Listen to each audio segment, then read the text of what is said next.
Hello everyone, if you're new to my channel, consider liking and subscribing. It will make me feel wonderful if you do that. Thanks. By the way, I also have another Naruto and Luffy fanfiction channel. If you are interested, link is in the description. One Piece, My Crew is from Otherworld, by FanficLord03. Ryunosuke accidentally traveled to the world of One Piece and was bound to the god-level pirate crew system. My crew? Yeah, it's a little special. First Division, Night Raid, from the Akame ga Kill. Second Division, the Akatsuki, led by Pain, from the Naruto world. Third Division, the Seven Deadly Sins. Adios. Soon, the two new captives were brought before Ryunosuke. One was a leopard-type mink, similar in appearance to Pedro. The other was an adorably petite mink with squirrel features. The leopard mink was male and introduced himself as Conrad. The squirrel mink, a well-known figure among their kind, was a female named Finks. "You both understand the terms of returning to Zou Island, right?" Ryunosuke asked directly. "Yes," Conrad replied with a nod. "We are to work under your pirate crew for a year. We have no objections. Thank you for rescuing us." He dropped to one knee in a show of gratitude. Given how rare and unique their kind was, their fate in the black market was often tragic. Some were lucky enough to end up as guards, but most were sold as exotic playthings for the wealthy. Compared to that, Ryunosuke's conditions were more than fair. At the very least, he treated them with dignity. "Good," Ryunosuke nodded, then asked bluntly, "I have a question.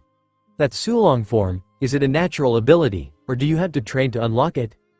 At the mention of the Sulong form, Conrad's expression changed to one of shock and suspicion. It was a deeply guarded secret of the mink tribe.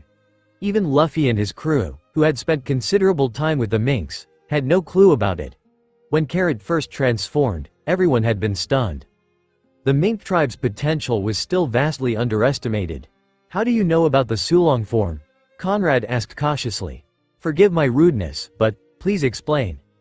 Such knowledge wasn't public, and its exposure could bring danger to the entire tribe. If people knew the full extent of their power, the minks would become even bigger targets. "I have ties to your people," Ryunosuke answered casually. "So naturally, I know some of your secrets, like what you're guarding and your true lineage." He paused. "If we're talking seniority, then Kazuki Oden and I are contemporaries." The moment Kazuki Oden was mentioned, Conrad's wariness melted into stunned silence. Very few outside the mink tribe even knew that name, especially in detail. The fact that Ryunosuke, who wasn't from the New World, could bring it up was enough to convince him. "The Sulong form is innate," Conrad admitted. "Every mink has the potential. But to awaken it, you need intense training. The form isn't just rare, it's dangerous. It consumes stamina rapidly and carries the risk of losing control." Ryunosuke nodded in understanding. "So it can't be used during the day?" "Correct," Conrad confirmed. "You need to gaze directly at a full moon. That's what triggers the dormant instincts within us. In that state, everything, our strength, our haki, our reactions, evolves. We fight purely on instinct." Ryunosuke pulled something from his coat, a devil fruit. "A devil fruit?" Conrad blinked, clearly confused. Such fruits were valuable, but the mink tribe usually relied on their raw physical abilities. Few of them ever ate devil fruits. Of course, this was less about pride and more about access. Most minks never even left Zou Island. Only a handful, like Peckham's of Big Mom's crew, ever acquired one. "This is the moonlight fruit," Ryunosuke explained. "A paramecia type. It gives the user power over moonlight. With proper development, it might even allow you to simulate a full moon during the day." Conrad's eyes widened with realization. Just the idea of being able to enter the Sulong state at will, and during the daytime, was revolutionary for their kind. The combat potential would skyrocket. "Don't look so eager," Ryunosuke smirked. "I brought it out because I want you to use it. But if you eat this fruit, you're not just a rescued slave anymore. You become an official member of the Dragon Hunter Pirates. Specifically, you'll serve as captain of the 5th Squad, Handyman Division." He laid out his terms clearly. Zou Island was too important to ignore. The mink tribe might not have many top-tier fighters, but in Sulong form, Even leaders like Inuarashi and Nekomamushi had once injured Kaido. They were a dormant powerhouse. "All right," Conrad said after a moment of thought. "I'll join. But I ask one thing. Please don't hurt my people." Though tempted by the offer, his heart still belonged to Zou Island. "Don't worry," Ryunosuke replied with a calm smile. "If you become one of mine, then the minks of Zou Island are under my protection. I won't just spare them, I'll treat them as my allies." Conrad's body relaxed. Then, with resolve burning in his eyes, he dropped to both knees and raised his arm in salute. "Captain Ryunosuke, Conrad is ready to become your spear." Whether it was the gratitude for being rescued, the chance to protect his homeland, or simply the charisma Ryunosuke exuded, it all led to this moment of loyalty. "From this day forward, you are captain of the Handyman 5th Division of the Dragon Hunter Pirates," Ryunosuke declared. "You'll be in charge of the freed combatants and any women who choose to stay aboard. And remember, you now carry the pride and legacy of the Dragon Hunter flag." With a flourish, he raised the pirate flag and handed it to Conrad. "I will shed blood and sweat to protect the name of the Dragon Hunter Pirates," Conrad shouted. He accepted both the devil fruit and the flag with visible pride on his face. As he did, the system acknowledged him as an official crew member. A surge of energy erupted from within, flooding Conrad's body with new power. This feeling, he took a bite of the moonlight fruit. Immediately, light began to shimmer around him. Moonlight radiated from his body, illuminating the deck. His fur, once golden yellow, grew longer and paler, shifting into a radiant white. The aura pouring off of him was overwhelming, and yet strangely beautiful. His transformation had begun. As Conrad's transformation settled, several crewmates gathered around, drawn in by the changes. "Brother Ryunosuke, he looks so majestic now," Akame said, her eyes sparkling as she stared at Conrad's now snow-white fur. "Yeah," Ryunosuke nodded, "he's not just more beautiful, his combat strength has skyrocketed."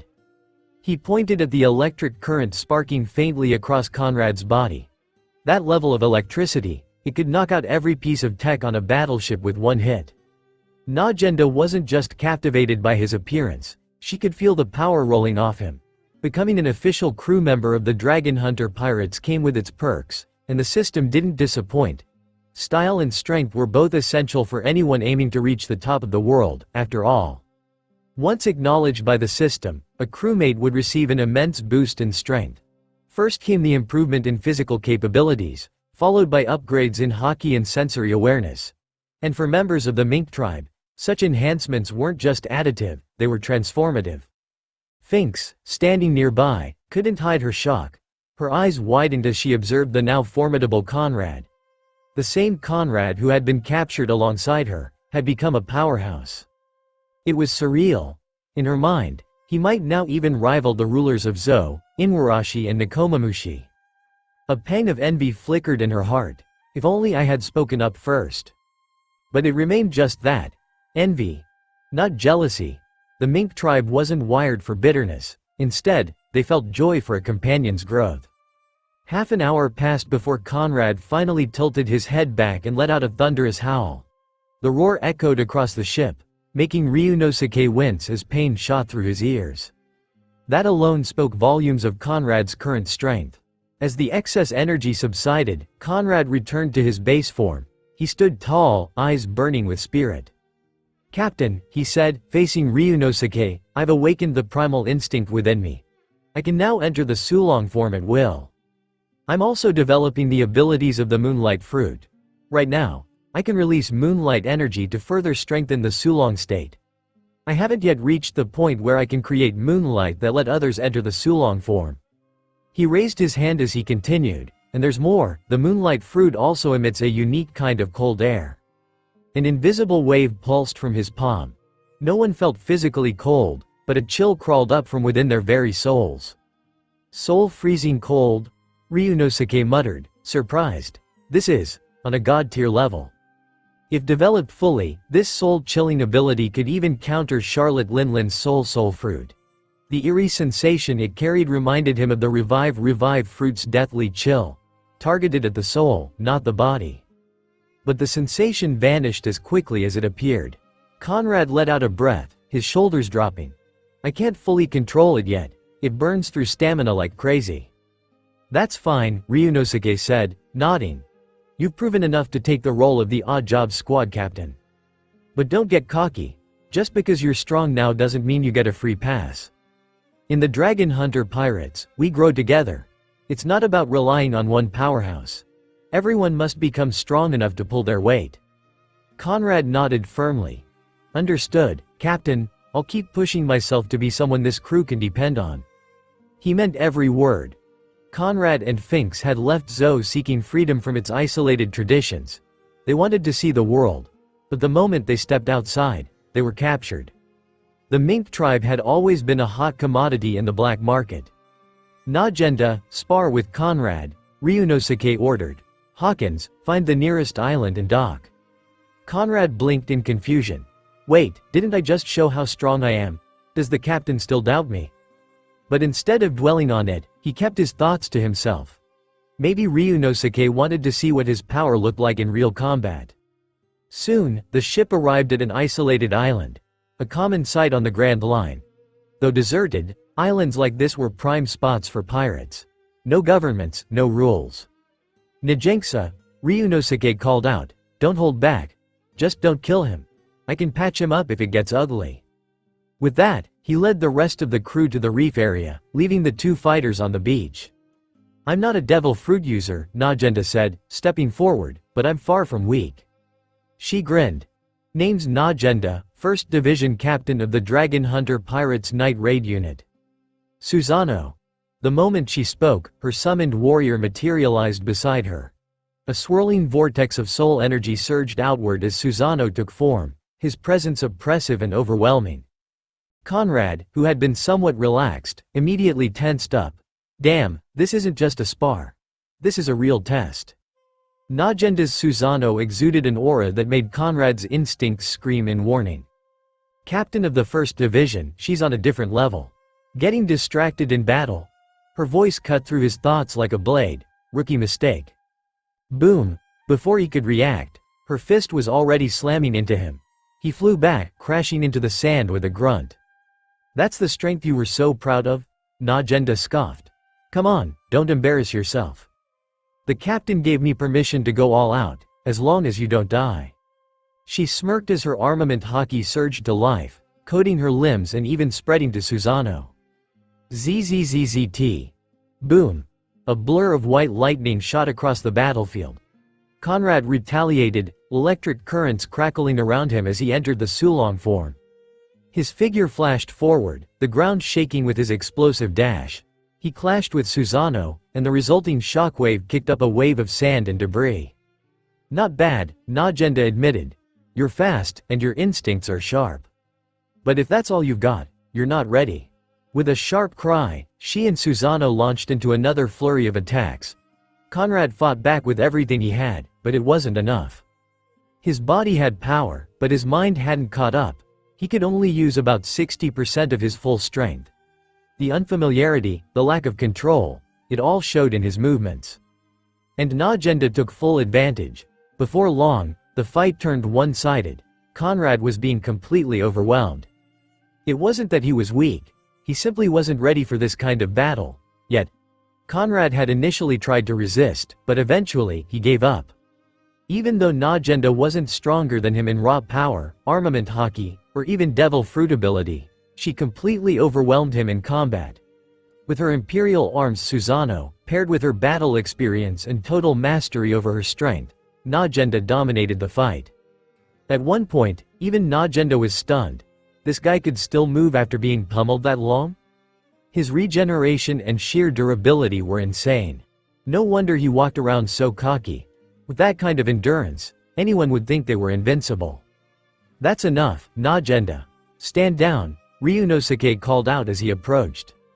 He hadn't intended to cripple Conrad, just knock him down a peg. The point was to humble him, to show him that his current strength was far from the top. He didn't want the guy to walk away with a trauma from losing. I know, Captain, Najenda said, stepping back and returning to Ryunosuke's side. Captain. I get it now. I was cocky, overconfident.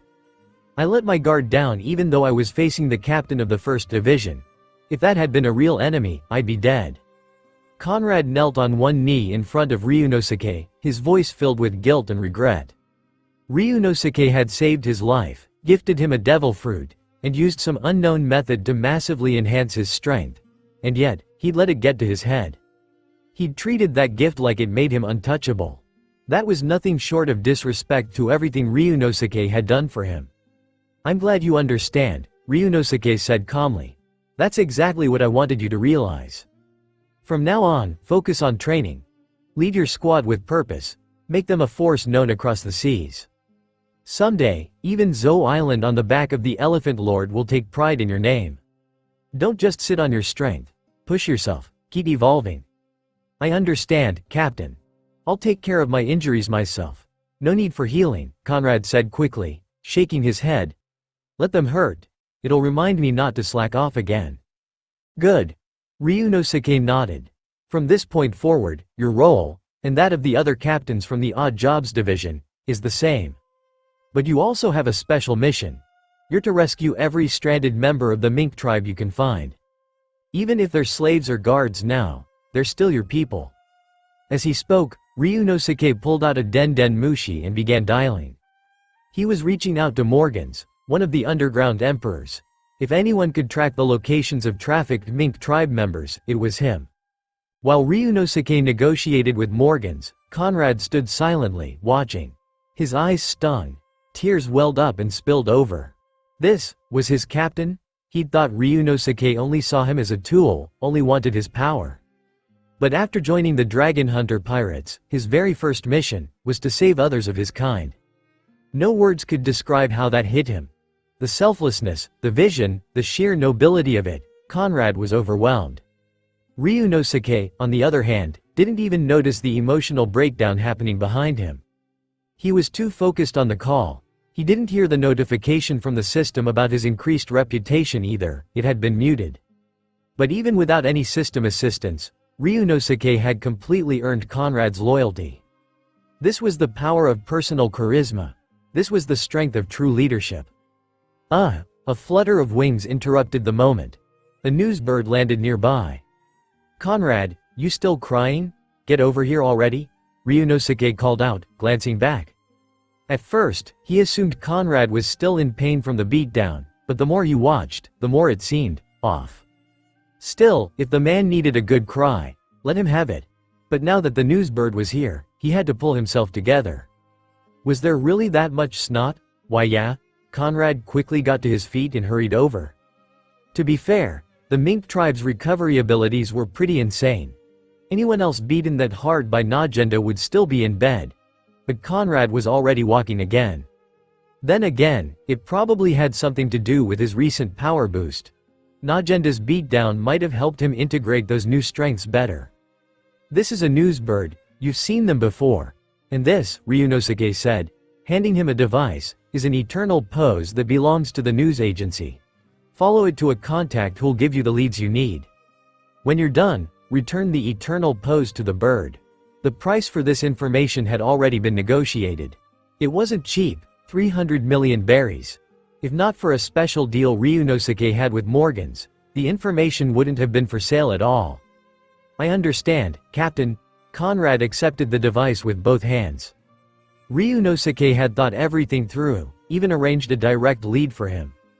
If he failed this mission, he might as well eat dirt and disappear from shame. "And one more thing," Ryunosuke added. "Never forget, you are part of the Dragon Hunter pirates.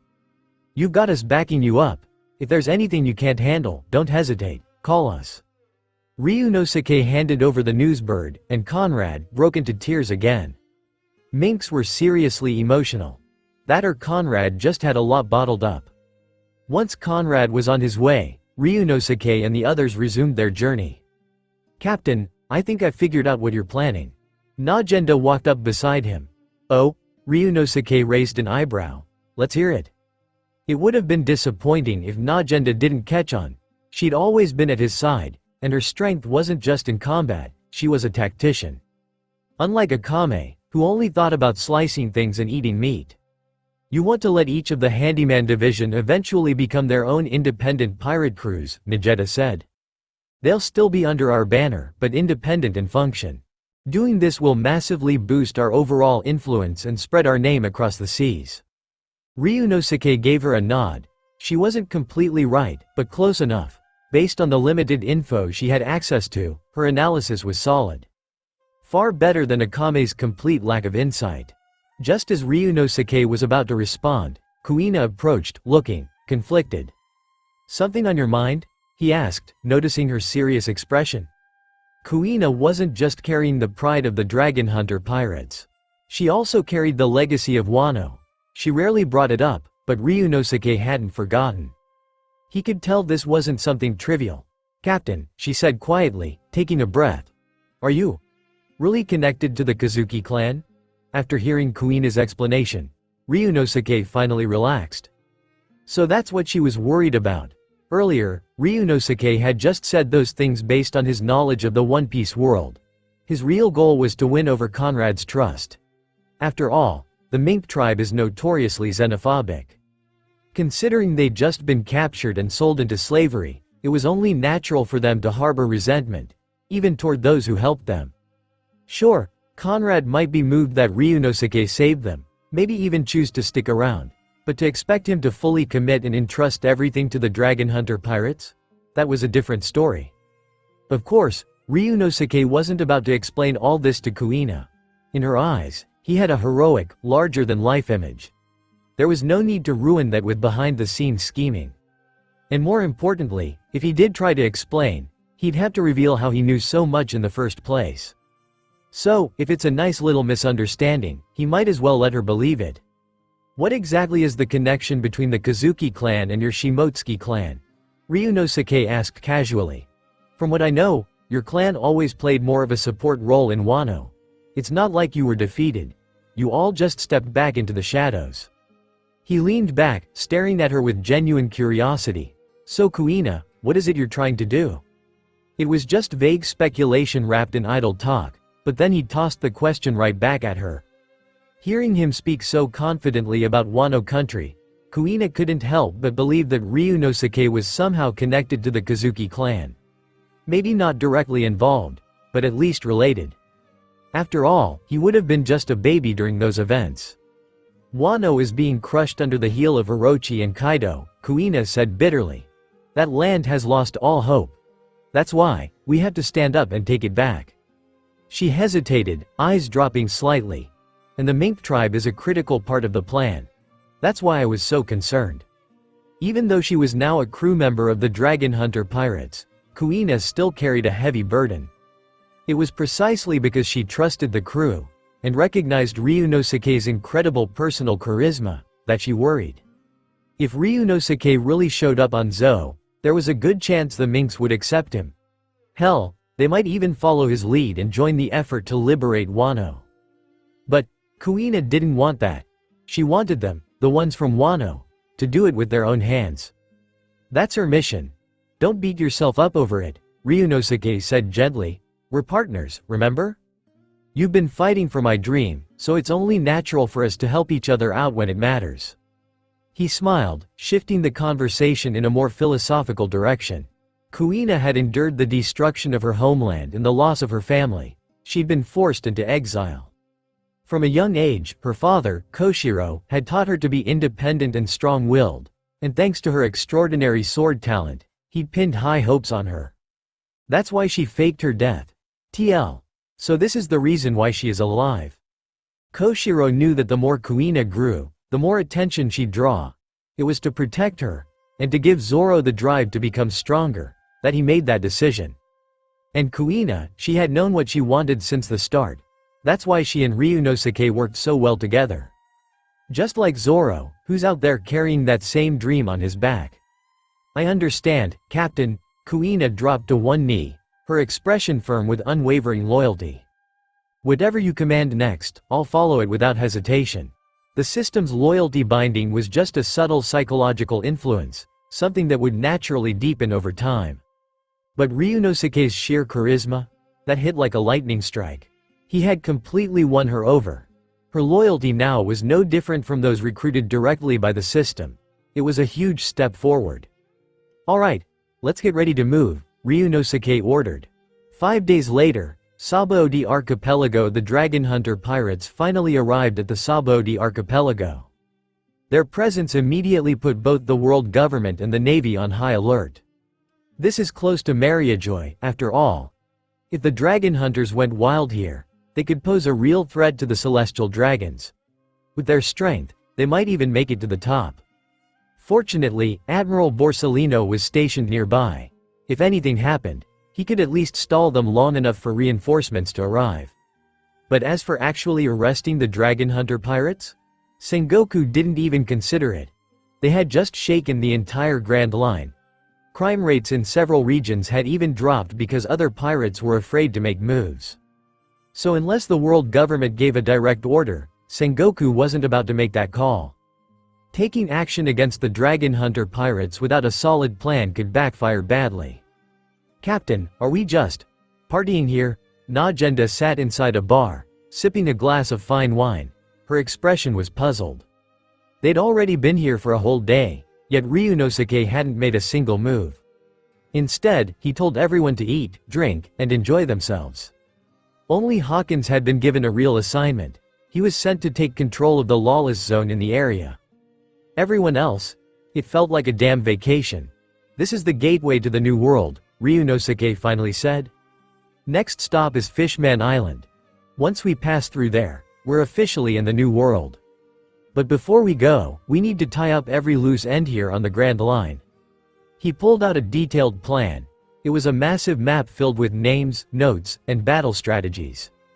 The Whitebeard Pirates, Blackbeard, the 7 warlords of the sea. Everything was there. Every faction, every threat, even predictions of future developments. Anyone could tell. This wasn't made overnight. Najenda stared at the plan, stunned. When did he even have time to prepare all this? Usually, Ryunosuke was either training or resting. He rarely looked like he was handling intelligence work. But this plan? This was the work of a real mastermind. Their captain really is something else. Blackbeard, the warlords of the sea. Najenda traced the names, then looked up at him. "Captain, are you planning to take their seats? Or are you going to destroy the whole balance?" "Balance?" Ryunosuke chuckled. "Nah, no need to break it, not yet. But if every warlord ended up becoming my subordinate, well, that wouldn't be so bad, would it?" He grinned. "At the same time, in the Kingdom of Pretando." The Kingdom of Pretando. One of the world government's allied nations, Conrad muttered, scanning through the stack of intelligence in his hand. Its primary exports are iron ore and rare metals. The king's standing army numbers around 100,000. He fell silent for a moment, brows furrowed in thought. 100,000 troops. That wasn't something to be taken lightly. Compared to that, their entire force barely numbered in the hundreds. And among them, only a handful had actual combat experience. Most hadn't even killed before, if they charged in recklessly. They wouldn't even count as cannon fodder. To make things worse, Pretando had spent generously on black market arms. While such weapons wouldn't do much against high-level fighters, they could tear through ordinary people. And there were far too many of their group who still fell in that category. "Brother Conrad, are we really gonna go up against all 100,000 of them?" Finks asked nervously, watching the grim look on Conrad's face. "Or, are we supposed to kill all 100,000? Conrad didn't answer right away. He could see the concern in Fink's eyes. The same worry that was gnawing at him, too. No matter how many they took down, there were always risks, and they weren't exactly in a position to absorb losses. If not for Ryunosuke's request, Finks would have turned back by now. "Direct confrontation isn't an option," Conrad finally said, voice calm but firm. "Our target is just one man." He pulled out a separate folder and slid it across the table. It contained the profile of Zarusjud Bid Pisos, a powerful noble of the Pretando kingdom. "He's the one we're after." This bastard had purchased 3 mink tribe slaves from the Sabaody archipelago. All of them were from combat-type tribes. The Grizzly Bear tribe, the Elk tribe, and the Dark Cat tribe. Conrad knew them. He'd grown up with them. Rescuing them wasn't just a mission, it was personal. "Captain, we want to help too," someone suddenly called out. "We don't want to just sit around while you risk your life." "Yeah, we owe you guys everything," let us fight. Conrad turned to see the new recruits stepping forward. Though still green, they'd been training day in and day out. All of them former slaves rescued by the dragon hunter pirates. They hadn't fully integrated yet, but they were loyal, or at the very least, grateful. Conrad raised a hand to calm them. What you need to do now is train. The captain, Ryunosuke, had you stay because he saw potential. Earn your spot as full-fledged crew members. That's how you help. This honor, it should become your guiding belief for life. His words struck something in them. One by one, they nodded and went back to training, their eyes burning with determination. Finks remained behind, watching Conrad. You're going alone, aren't you? Conrad nodded. It's too dangerous, Finks muttered. Even if you're trying to help the captain and rescue your people. We don't have the strength yet. Not for something like this. I'll be careful, Conrad reassured him. I can enter my Sulong form whenever I need to. If I can't rescue them, I'll at least get out alive. He offered a slight smile. They'd known each other since childhood, and Fink's concern was touching, even if a little annoying. Captain, maybe we can be of help too. Conrad turned, blinking in surprise. A group of women stepped forward, all with graceful figures and calm, resolved expressions. They were clearly weaker than the men in terms of combat. They had no advantage in a head-on fight. But they had something else, beauty. And that, when used smartly, could be a powerful tool. Conrad hesitated. He hadn't factored them into the original plan. They were civilians, not warriors. Still, at Mina's urging, the woman leading the group, he glanced back at the file on Zarusjud bid pesos. One word stood out under the personality column, lustful. That changed things. Using them as bait could drastically increase the operation's success rate. But it was risky, too risky, and if Ryunosuke ever found out. Captain, Mina said softly, we know we're not strong. We've been training, but we can't match the men. This is the one advantage we have. We don't want to be dead weight. Her voice was calm, but her eyes burned with resolve. More than half the men didn't have her kind of conviction. Conrad stared at her for a few seconds, then he exhaled, nodding. All right, I'll revise the plan. Meanwhile, at the Sabaody archipelago. What did you just say? Saint Valrona exploded, slamming his fist down. The dragon hunter pirates are here. His younger brother flinched at his fury. Why yes, they've been spotted. Damn it. First they robbed the Sunny Pirates' slave ship, and now they strut around here like they own the place, and the Navy just lets them. Valrona was practically foaming at the mouth. His arms smuggling operations, ruined. His slave trades, wrecked. All thanks to the dragon hunter pirates. And the worst part?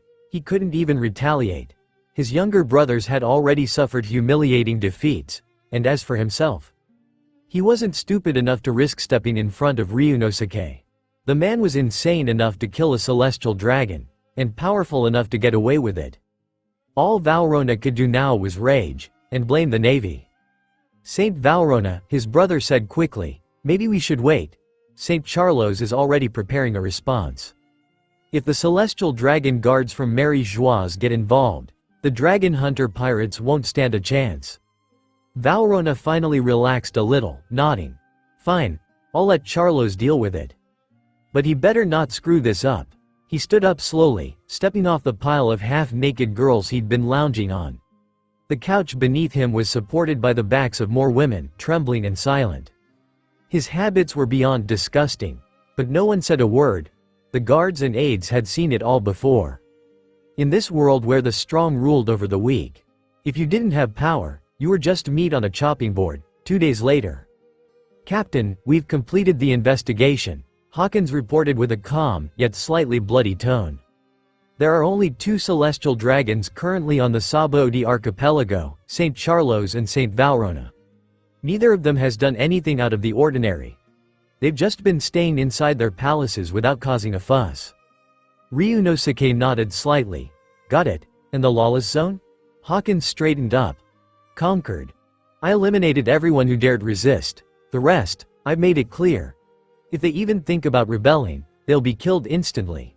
He pulled a few scarecrows from his coat as proof. We've also taken over every port surrounding the lawless zone. No matter who owns them, all cargo gets inspected now. Good, Ryunosuke replied. I'm heading out for a while. If anything goes down, contact me through the dragon hunting order. With that, he vanished into the shadows, completely undetectable unless someone knew his exact location and had sharp enough observation haki to track him. At the coastline, Admiral of the Navy Headquarters, Borsellino. Ryunosuke's voice rang out as he arrived at the shore, facing a tall, lean figure standing there. It was Admiral Kizaru. I'm a pirate, Ryunosuke said coldly. What do you want with me? Ho ho ho. Kizaru waved lazily, voice slow as ever. Just here to talk a bit, captain of the Dragon Hunter Pirates, Ryunosuke, right? I'm here on special assignment from the Celestial Dragons. Just doing my job and hoping things stay peaceful. You're hoping for too much, Ryunosuke interrupted, unimpressed. I don't owe you anything. Kizaru shrugged. Well, if you insist. A glimmer of light flashed, and in the blink of an eye, Kizaru was beside him. Have you ever been kicked by the speed of light? Ryunosuke didn't flinch. As Kizaru's glowing leg shot toward him, he raised his fist and countered. Bang! Their attacks collided. Kizaru, empowered by his Pika Pika no Mi, Glint Glint fruit, struck fast, but Ryunosuke matched the timing with raw power and Ryu Sakura, combined with Shinra Tensai. Ryunosuke's attack hit solidly. As long as a logia user wasn't in elemental form, Ryu Sakura allowed him to strike their true body. Kizaru retreated and landed on a boulder, crossing his legs. Impressive.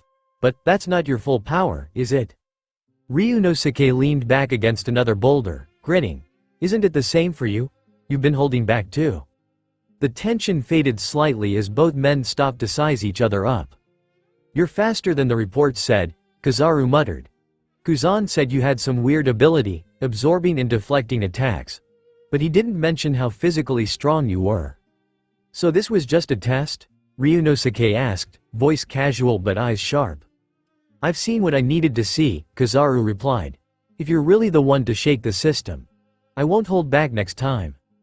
Be careful not to get yourself killed, Ryunosuke shot back. Kizaru gave his trademark lazy laugh. Ho ho ho, let's hope it doesn't come to that. Then he disappeared, vanishing like a beam of light. Ryunosuke stood still, confused. What the hell is this guy thinking? He shook his head. No use trying to understand a guy like that. Hey, Uncle Rayleigh, he called out casually, not even looking back. Isn't it a bit shady to just hide and watch the whole thing? Since you're already here, might as well come out. A chuckle echoed from the shadows. Ha ha ha ha. Damn, kid. You noticed me even during a fight with an admiral? Rayleigh stepped out, clapping his hands slowly. Not bad, you really are something. Ryunosuke smirked. So, was the show worth the ticket price? Rayleigh laughed louder. Not bad at all. So, how'd it feel going up against a Navy admiral? Ryunosuke shrugged. Wasn't my first time. Rayleigh blinked, slightly taken aback. Oh, right, you've already fought Kuzan before. And Garp showed up too, didn't he? He sat down beside Ryunosuke with a sigh. Can you maybe try being a little more low-key? You young guys are too damn flashy these days. Ryunosuke gave him a sideways glance. Old men like you are just nostalgic. Rayleigh snorted. TCH. Arrogant punk. The mood shifted slightly. Let's cut the jokes for a second, Ryunosuke said, eyes narrowing. What I want to know is about Raftel. Rayleigh's expression changed. Just slightly. Did Uncle Roger really have to sacrifice himself because of what he saw there? The silence between them grew heavier. Ryunosuke wasn't sure if there was any truth to his claim, but he was gambling. Trying to provoke something. Trying to shake something loose. Rayleigh stared at him for a long moment, then sighed. Kid, don't beat around the bush. Just ask what you want to know. I'm old. I forget half the things I knew unless I'm drinking, and if you start playing word games, I might forget the answer halfway through. He took out a bottle and took a deep swig. These old legends really do love their booze. Ryunosuke mused. Kaido, Whitebeard, Rayleigh, Zoro. Damn, it's like being strong makes you alcoholic. Not that he was complaining, he liked this kind of vibe. Alright, Ryunosuke said, sitting up, let me start properly. I'm Ryunosuke, captain of the Dragon Hunter Pirates, and Ace's big brother. Rayleigh's eyes widened. And what I want to know is, did Roger die for all of you? Hearing that there were still questions about Roger's background, Rayleigh's cheerful smile twitched slightly. It lasted only a second before he reverted to his usual carefree grin, but Ryunosuke caught the change. Ace's older brother, huh? Rayleigh muttered, the smile not quite reaching his eyes. Seems like you know more than you let on. You know Ace's identity. But how? Ryunosuke met his gaze calmly. I met Uncle Irwin. He told me a few things. And, he added, sipping his drink, if I plan to stand at the top of the world, then Raftel, no, Laugh-Tale, is on the path I'll eventually conquer. Naturally, I've done some digging. Rayleigh froze, staring at the young man before him. This kid. He reminded him of Roger. No, he had an aura that surpassed the Roger of those days. More confident. Wilder. When Roger's crew was chased by Garp, they usually ran. Roger didn't want unnecessary bloodshed. His dream was to reach the final island, not to fight. But this kid? He wasn't afraid of anything. Rayleigh burst out laughing. Ha ha ha ha, you're something else, kid. I like you, Ryunosuke. But I can't tell you anything about Laugh-Tale. You'll have to find that answer on your own. He took a long drink from his bottle and sighed. It was strange, really, for years, he had shut himself away from these kinds of thoughts. And yet, this newcomer, this fiery, wild, stubborn brat, had stirred something in him again. Hope. When was the last time he'd felt that? Maybe, just maybe. Uncle Rayleigh, Ryunosuke suddenly said, breaking the moment, I want you to teach me something. I want to learn how to infuse Conqueror's Haki. Rayleigh choked mid-drink, spraying a bit of wine. PFF'd, you've awakened Conqueror's Haki already? He paused, then muttered, actually, with your talent and your personality, I guess it's not too surprising. But how do you even know about that level of Haki? Ryunosuke scratched his head. When I fought Garp, he used it. I felt it. My whole body reacted, strengthened everything. Rayleigh's eyes narrowed. Garp, huh? He leaned back, thoughtful. Everyone's method of infusing Conqueror's Haki is different. If we're talking about observation and armament Haki, I can guide you just fine. But Conqueror's Haki? That's something you've got to discover for yourself. The best path is to keep training it, sharpen your Conqueror's Haki until it's strong enough. Then, slowly start merging it into your armament Haki. Eventually, you'll learn to bind them together. But, he added with a chuckle, there's no fixed method. If there were, it wouldn't be called Conqueror's Haki now, would it? Ryunosuke nodded seriously. Then, Uncle Rayleigh, please help me train my armament and observation Haki. Not just for me, my crew too. Almost on cue, the sound of footsteps echoed nearby. Hawkins appeared first, followed by Najenda and the rest of the crew. Even Susanoo was with them. Rayleigh raised a brow. Huh? When did you call them over? Ryunosuke grinned. Let me introduce you, everyone. This is Rayleigh, first mate of the Pirate King Roger. His strength matches that of a Navy admiral, he added. And now, Uncle Rayleigh has agreed to help train us in Haki. He turned to his crew. Say thank you. The entire group bowed deeply. Thank you, Uncle Rayleigh. Rayleigh blinked. Wait, what? He came here just to have a drink, maybe watch a kid swing a sword a few times, and suddenly he was being thanked like some hired mentor? Oi, Ryunosuke, hold on, I never said I was. I'm just a retired boatman now, he complained. I've got to make a living too, you know, my drinking fund. Uncle Rayleigh, Najenda cut in smoothly, stepping forward. Here's 300 million berries. That's all the cash we brought. If it's not enough, we can get more from the ship. Beside her, Susanoo stepped up and placed a massive bag of cash in front of Rayleigh. Wait, if you don't want to, we won't force you, Najenda said, bowing again. But even if you say no, thank you. The others followed, bowing once more. Rayleigh stood frozen. Guilt and a strange warmth crept up on him. This was a completely forced operation, and somehow, he didn't hate it. Not one bit. Before he could say anything, Ryunosuke clapped his hands. Alright, I'm off to grab some drinks. Najenda, make sure the food is good during training. Uncle Rayleigh loves meat and booze. If he loses weight while training you, I'll blame you.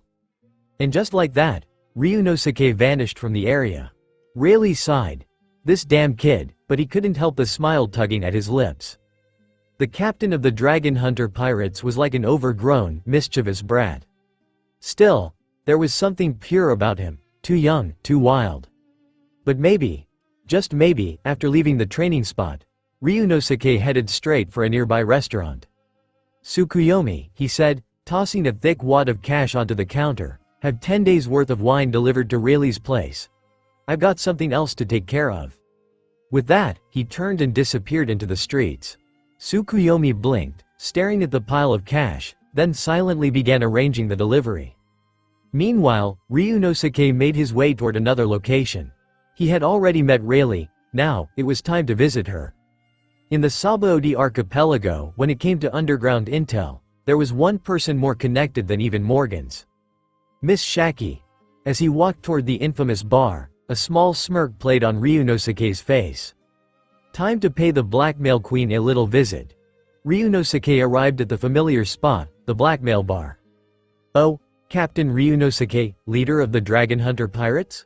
What brings you here today?" Shaki looked up from her drink, her lips curling into a teasing smile as he walked in. But behind that smile was genuine curiosity. "What's he doing here all of a sudden, Miss Shaki?" Ryunosuke said straight to the point. "I need intel.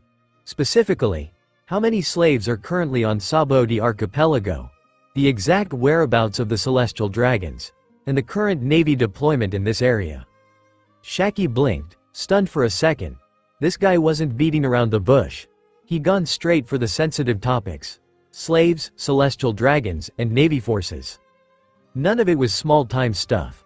"My information doesn't come cheap," she replied coolly. "And what exactly are you planning to do with this kind of intel?" After all, she didn't want this place turning into a war zone. Her info trade thrived on Sabaody because she stayed neutral, even kept tabs on the celestial dragons' movements before they happened.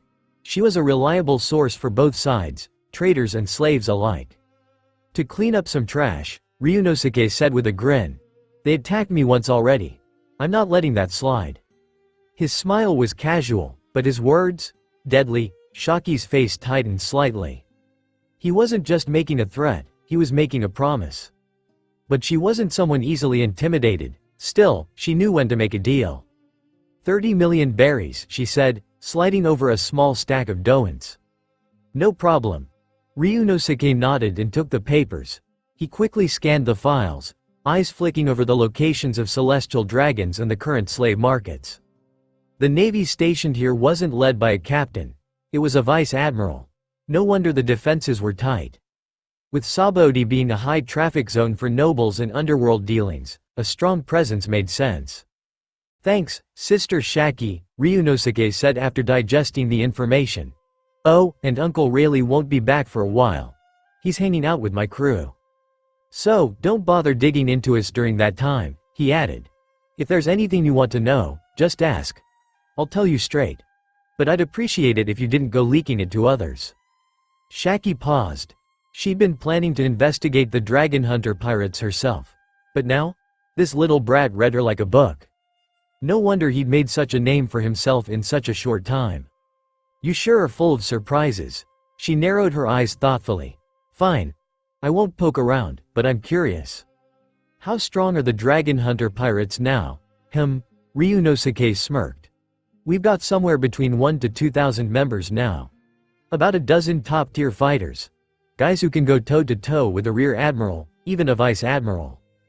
As for me," he chuckled, "let's just say I'm not exactly weak." Shaki froze. 1,000 to 2,000 pirates? And over a dozen capable of going head-to-head with top navy officers?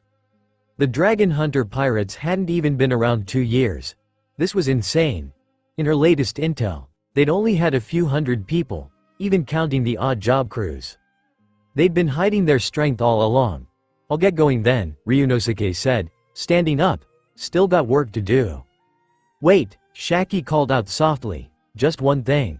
You're strong, but don't get cocky. You're not ready to go up against the world government and the full force of the Navy. Keep building. That's the smart move." Even she wasn't sure why she offered that advice. Normally, once a deal was done, she didn't say another word. Ryunosuke gave her a nod of respect. "Thanks," and just like that, he vanished, quietly, quickly, like a shadow slipping out of sight. Shaki sat back and lit a cigarette. Then she pulled out a pen and paper, jotting down every word Ryunosuke had said. She began cross-checking it with the info she had on the Dragon Hunter pirates. Captain Ryunosuke, 1st Division, Captain Nijina, members Susano and Akame. 2nd Division, Captain Crollo, and hundreds of unknowns. Miscellaneous divisions, the more she looked, the more gaps she found. On paper, only a few names stood out. Yeah, these guys were seriously under the radar. Shaki exhaled smoke and muttered, "Really, what are you thinking? Why did you decide to back a crew like this?" Meanwhile, across the island, Conrad rolled up to the sprawling estate of Zarusjud Bede Pisos, one of the archipelago's great nobles. It was late at night. "Halt! Who goes there?" A small army of guards stepped in front of the carriage, alert and ready. Conrad didn't flinch. "I'm Conrad, here to deliver some goods to Lord Pisos." He pulled back the carriage curtain, revealing several scantily clad women huddled inside. The guards' expressions changed instantly, eyes wide, grins forming. Like master, like dog. They were as perverted as Pisos himself. But when they realized the women were for Pisos, they restrained themselves, though barely. Still, an evil smirk crept up on their faces. Everyone knew Pisos didn't keep his toys for long. After a few days, they'd get tossed to the guards to play with. The thought of that completely erased any sense of caution. No one questioned the delivery, no one asked for don'ts. They let Conrad and his cargo right in. Led by 2 guards, Conrad made his way deep into the manor. The scale of the place stunned him. It was massive, almost the size of a tribal village back on Zo Island. The buildings were crafted with wealth and luxury in mind, elegant, excessive, and outrageous. He couldn't help but compare this estate to the slums he'd passed on the way from the docks. So much poverty, so many shanties, and then this? The difference was maddening. The nobles lived like kings while people starved in the streets. His eyes narrowed slightly, and a quiet fire burned in his chest. Soon, he'd find out what this Pisos bastard was really like. And then? The Dragon Hunter pirates would make their next move. They soon arrived at the largest building at the center of the compound. "Lord Pisos is inside. I'll go inform him," said one of the guards. "You all wait here." He glanced over at Conrad. "Hey, brother, why are you still covering your face?" Now that they had made it this far, the guards had calmed down a bit and finally noticed something odd. Conrad had never once taken off his hood or mask. "This is part of our rules," Conrad replied calmly. "We're not allowed to show our faces. Considering the kind of work we do, it's best if no one knows what we look like." "Fair enough," the guard muttered. Then, with a sudden shift in tone, he grinned and asked, "By the way, brother, how much for this kind of quality?" The lust in his eyes was unmistakable. Apparently, they'd grown tired of using whatever leftovers Pisos handed out. It was fine at first, but over time, even filth begins to stink. He figured it was time to get his own, one that was untouched and clean. "If the batch is like this," Conrad said, raising a single finger, "I'll give it to you for this price." 10 million berries. The guard repeated, surprised. "Still affordable, IQ." PFF'd. Before the guard could even finish his sentence, Conrad's finger pierced straight through his forehead. "So easy," Conrad muttered, glancing around. Didn't even make a sound. He tossed the body into a nearby bush without hesitation. What Mina and the others said earlier made sense. If he'd snuck in solo, he probably would have been found out already. But bringing the women along? So far, it had worked out perfectly. No resistance. No alarms. He'd already made it this far. His eyes locked onto Pisos's door. He stepped forward. Bang bang bang. He knocked gently. "Who is it?" came a rough, annoyed voice from within. "You're disturbing my rest. If it's not urgent, prepare to have your neck snapped." The moment the voice reached Conrad's ears, a chill ran down his spine. Strong. The man inside had power. Stronger than what you'd expect from a perverted noble. No question, Conrad could take him, but this wasn't about brute strength. He had others with him now. Innocents. He couldn't afford to start a fight recklessly. "Stay calm. Think fast. I'm Villain Kong," Conrad called out, forcing a more casual tone. I'm here with a delivery for Lord Pisos. The word, delivery, must have done the trick. Rustling sounds came from inside. Sent by the Sunny Pirates? The voice asked. A tall man stepped out, built like a warrior. Not a trace of weakness in his posture. His eyes gleamed with energy, not lust. Yes, Conrad replied, then pulled back the curtain on the carriage. One by one, women stepped down, standing before Pisos. Not bad, Pisos muttered, inspecting them. Top quality. And all virgins this time? He burst into laughter. Ha, let me get the money. He turned around and walked back inside, leaving the door open. Conrad's eyes flicked toward the interior, and his expression darkened. Women. Dozens of them. Naked. Lying across the floor in twisted postures. They weren't dead, but their eyes. Those eyes were empty. Broken. Living corpses in every way but the literal. Bastard. Conrad's fists clenched, but he didn't move, not yet. Pisos returned, counting bills in his hand. Kong, right? Tell your boss the price remains the same. I'll pay more next time if the goods are this good. He paused, then added, by the way, ZZZZT, boom. Before he could finish, a black blur dashed forward. Crack. A fist collided with Conrad's body, tearing through his clothes and revealing something that stunned everyone present. Mink. Silver-white fur. A mink tribe warrior. Pisos's eyes narrowed. Kaiser, what the hell? Why did his own guards suddenly attack their guest? Kaiser, tall and poised, stepped forward. He was a member of the Dark Cat tribe, known for their incredible speed and sensory perception among the three main mink clans. I sensed killing intent, Kaiser said sharply. He's not who he claims to be. He's one of us, a mink tribe warrior. Pisos turned his attention to Conrad, staring him down. You're a mink tribe member too. He knew their kind. And he also knew. Mink tribesmen didn't show bloodlust easily. If Kaiser felt it, then something wasn't right. Conrad ignored them both. His eyes never left Kaiser. Where are the other two? He asked coldly. Kaiser's expression shifted. They refused to become guards. So Pisos gave them to me. They're my slaves now, he said, voice flat but sharp. Why? He added. Got a problem with that. Kaiser's pupils narrowed. Why was Conrad here? And more importantly, what was he planning? He couldn't let Pisos die here. If that happened, none of them would make it out alive. Conrad's lips curled into a sneer. Slaves? He laughed. Hey. Ha ha ha. What a fucking joke. The temperature dropped. A strange pressure surged from Conrad's body. Moonlight. Light shimmered around him. A fierce primal energy exploded outward. I'll tell you just one thing before we fight, Conrad muttered. Shut the hell up. ZZZZT. He vanished in a flash of light and reappeared in front of Pisos. Boom. A full-powered punch smashed into Pisos's arm. The noble had no time to dodge but instinctively reacted. You think I became a great noble by luck? Explosive fist? Black hockey swirled around Pisos's fist as he swung hard. But, wham! Pisos was sent flying, smashing into the wall behind him. His body went limp. Goo, he gasped, paralyzed.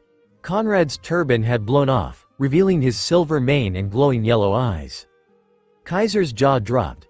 That's the Sulong. He looked up at the sky. No full moon. Hell, the clouds were covering the sky entirely. Impossible. Even among kings, no one could do this without moonlight. Then what the hell was this? Aura, just standing near it made Kaiser's blood boil, like he could transform too. Boom. Before he could make sense of anything, Conrad appeared right in front of him. The ground beneath them cracked and collapsed. It was deafening. But this part of the estate was far from the guards, and with how noisy Pisos usually was. Nobody would bat an eye.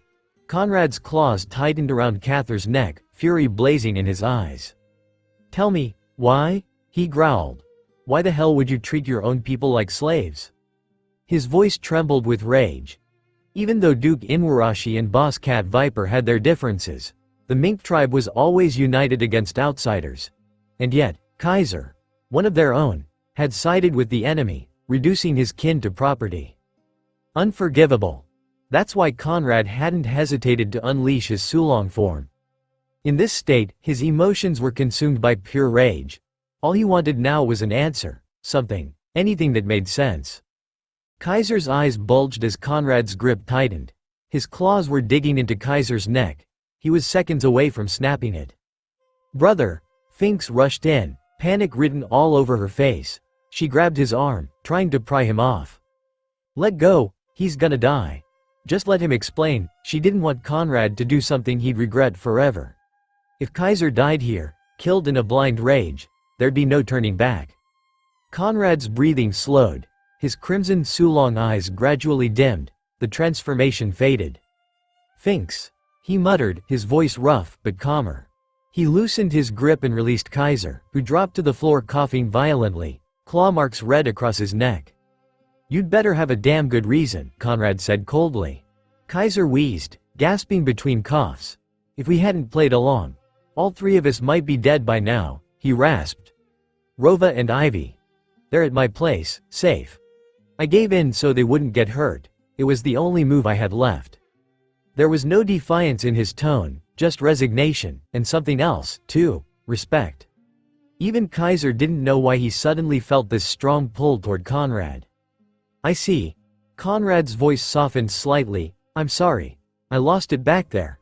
But you're still the same Kaiser I used to know, right?" "Yes." Kaiser nodded firmly. "You can trust me. I want to follow you." That stopped Conrad cold. What? Follow him? Zou Island only had two powers. Duke Inwarashi and Boss Cat Viper. There was no third force. But now Kaiser wanted to join him.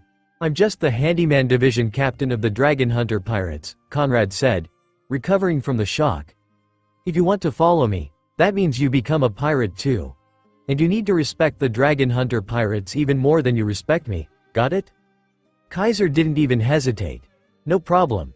If it's a crew you're willing to follow, then I'll follow it too, with everything I've got." Conrad blinked.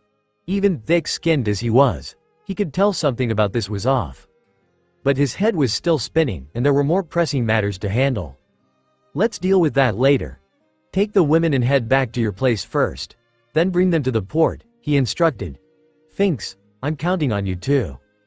"Got it, brother," she replied. Kaiser knew the kingdom of Pretando like the back of his hand. He'd been one of Pisos's guards for years and was familiar with the patrol routes and guard rotations. If anyone could pull this off without raising alarms, it was him. Soon, Kaiser was leading the group away, disappearing into the shadows of the city. That left Conrad alone with Pisos, the noble who had orchestrated all of this. He turned to face the trembling man. "Since I'm already here," Conrad said, cracking his knuckles, "I might as well not leave empty-handed. You ready?" He stepped forward slowly, each footstep heavier than the last. With every stride, the fur on his body lightened, white flooding across his limbs. He had complete control now. Sulong form was no longer something he had to trigger with rage or moonlight. It had become second nature, an ability fully integrated into his being. Pisos backed away, eyes wide in terror. I can pay you, whatever you want, money, treasure, name it, just don't kill me." Conrad didn't answer. He stared at Pisos with calm, cold eyes that burned with silent rage. Pisos had already figured it out. This man, this monster, was a mink. Like Kaiser, but far more dangerous. And now, that terrifying transformation had turned him into something Pisos couldn't even comprehend. "Good," Conrad finally said. "Makes things easier. Take me to your treasure vault, and while you're at it, show me the slaves." He didn't need to threaten him again. The sheer presence of Conrad was enough to crush any thoughts of resistance. "I understand. I'll take you right away," Pisos stammered, body still twitching from the earlier electric shock. Whatever pride he had, status, money, noble blood, none of it mattered in this moment. All that mattered was survival. They walked through the mansion, eventually stopping at a door hidden behind a wall of bookshelves. "In here," Pisos whispered. "All my treasures are inside." He pressed a switch. The wall creaked open to reveal piles of gold, jewels, and exotic artifacts gleaming in the light. For a moment, even Conrad was stunned, but he quickly snapped back to reality. "I see. Now. Where are the slaves?" "The ones you saw earlier. That's all of them," Pisos said quickly. I only keep women. I don't buy guards or male slaves. I hire them, if needed. The mink tribe. I bought them because they're rare. Conrad narrowed his eyes, then yanked down a large tent cloth nearby and wrapped up most of the treasure. Once done, he dragged Pisos back into the mansion's main hall. I told you I wouldn't kill you, he said, lifting Pisos by the collar, and I'll keep that promise. But just because I won't kill you, doesn't mean they won't. He slammed his claw into the ground. A surge of electricity exploded outward, jolting every woman lying unconscious nearby.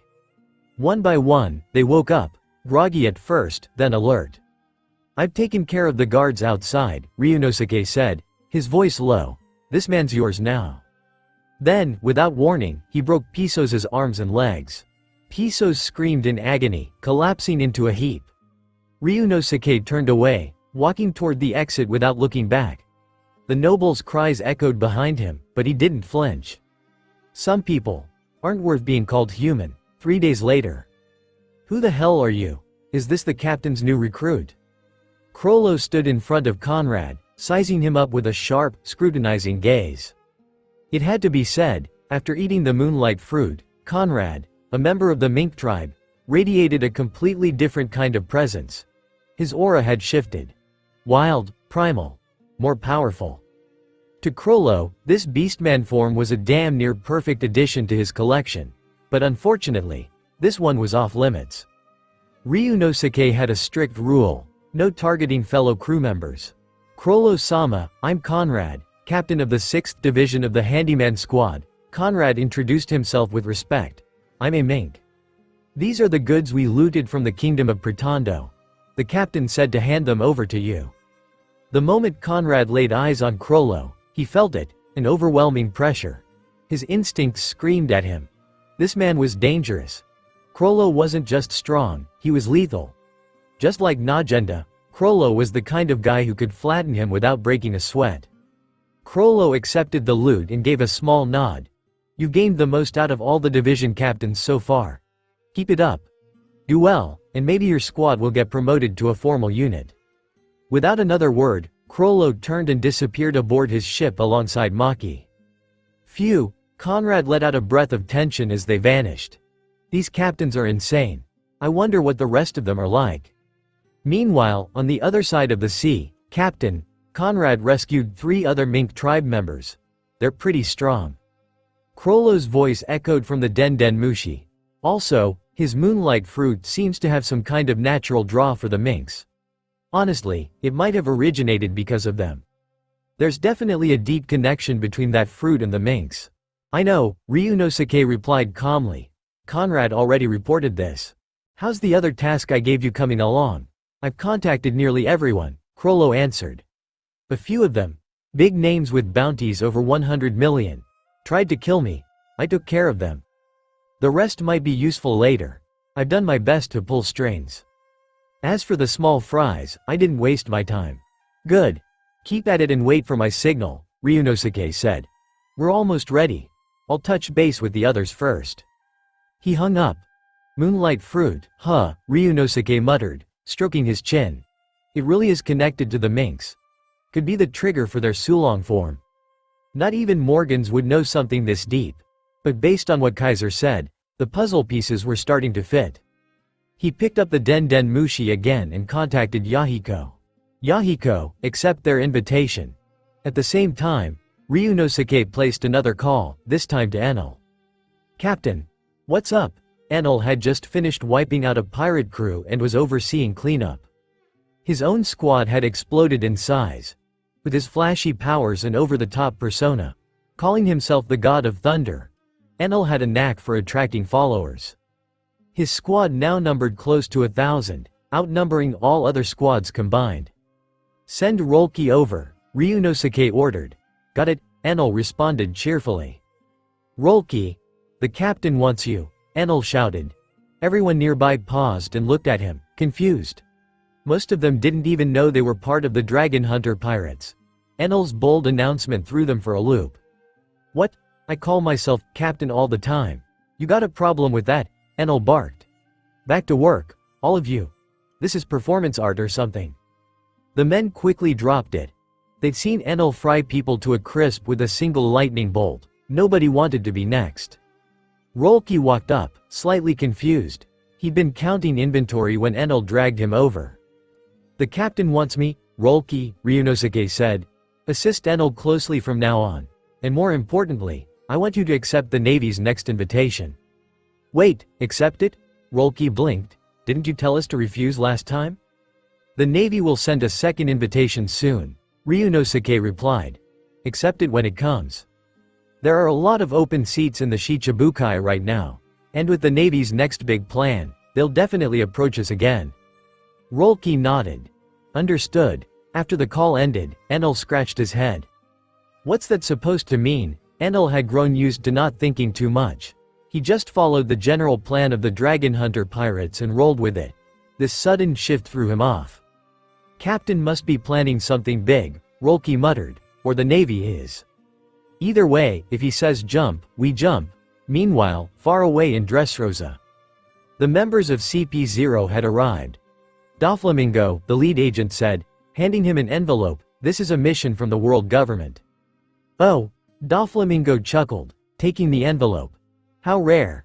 The great world government actually needs help from a lowly Shichibukai like me? Foo. He opened the envelope and skimmed the contents. As he read, a twisted smile curled across his face. This plan, it reeks of celestial dragon filth. The mission was simple: kill Gecko Moria. After being defeated by Tendo Pain while allied with Blackbeard, Moria had become a disgrace. The world government no longer considered him worthy of the Shichibukai title. But they couldn't take him out directly. Doing so would stir unrest among the other warlords. So they turned to Doflamingo to handle it for them. Once Moria was dead, they could quietly replace him with someone new, someone they'd already picked out. Typical world government move. Poor Moria, he had no idea what was coming. "Hey, who the hell are you? This area is restricted, Navy and government personnel only, outsiders aren't allowed. Get out, now." A Marine pointed a Mauser rifle at the young man in front of him, arrogance practically dripping off his face. "I'm looking for someone," the young man said calmly. "A friend of mine was captured and enslaved by you bastards. I think," bang, before he could finish his sentence, the Marine fired a warning shot. "One more word and I'll blow your head off." The threat was clear, next time, he wouldn't miss. "Figures. You've really lost all sense of humanity, haven't you?" the young man muttered. "So many trash Marines in one place." Before the Marine could react, the young man vanished, and reappeared right behind him. With a cold glint in his eyes, Ryunosuke moved like a shadow. Without hesitation, he killed the Marine. "Sorry, but I can't let you alert the others just yet," Ryunosuke whispered. That'd ruin the fun. His gaze shifted to the newsbird not far away. Morgans really came through, he thought. I wonder if Sengoku will have a heart attack when he sees what's about to air.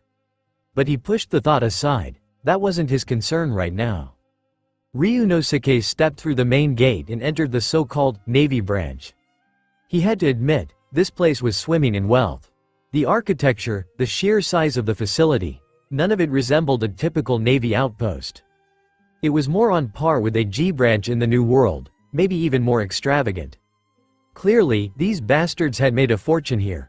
Curiously, the base was barely guarded, maybe out of overconfidence or just sheer laziness.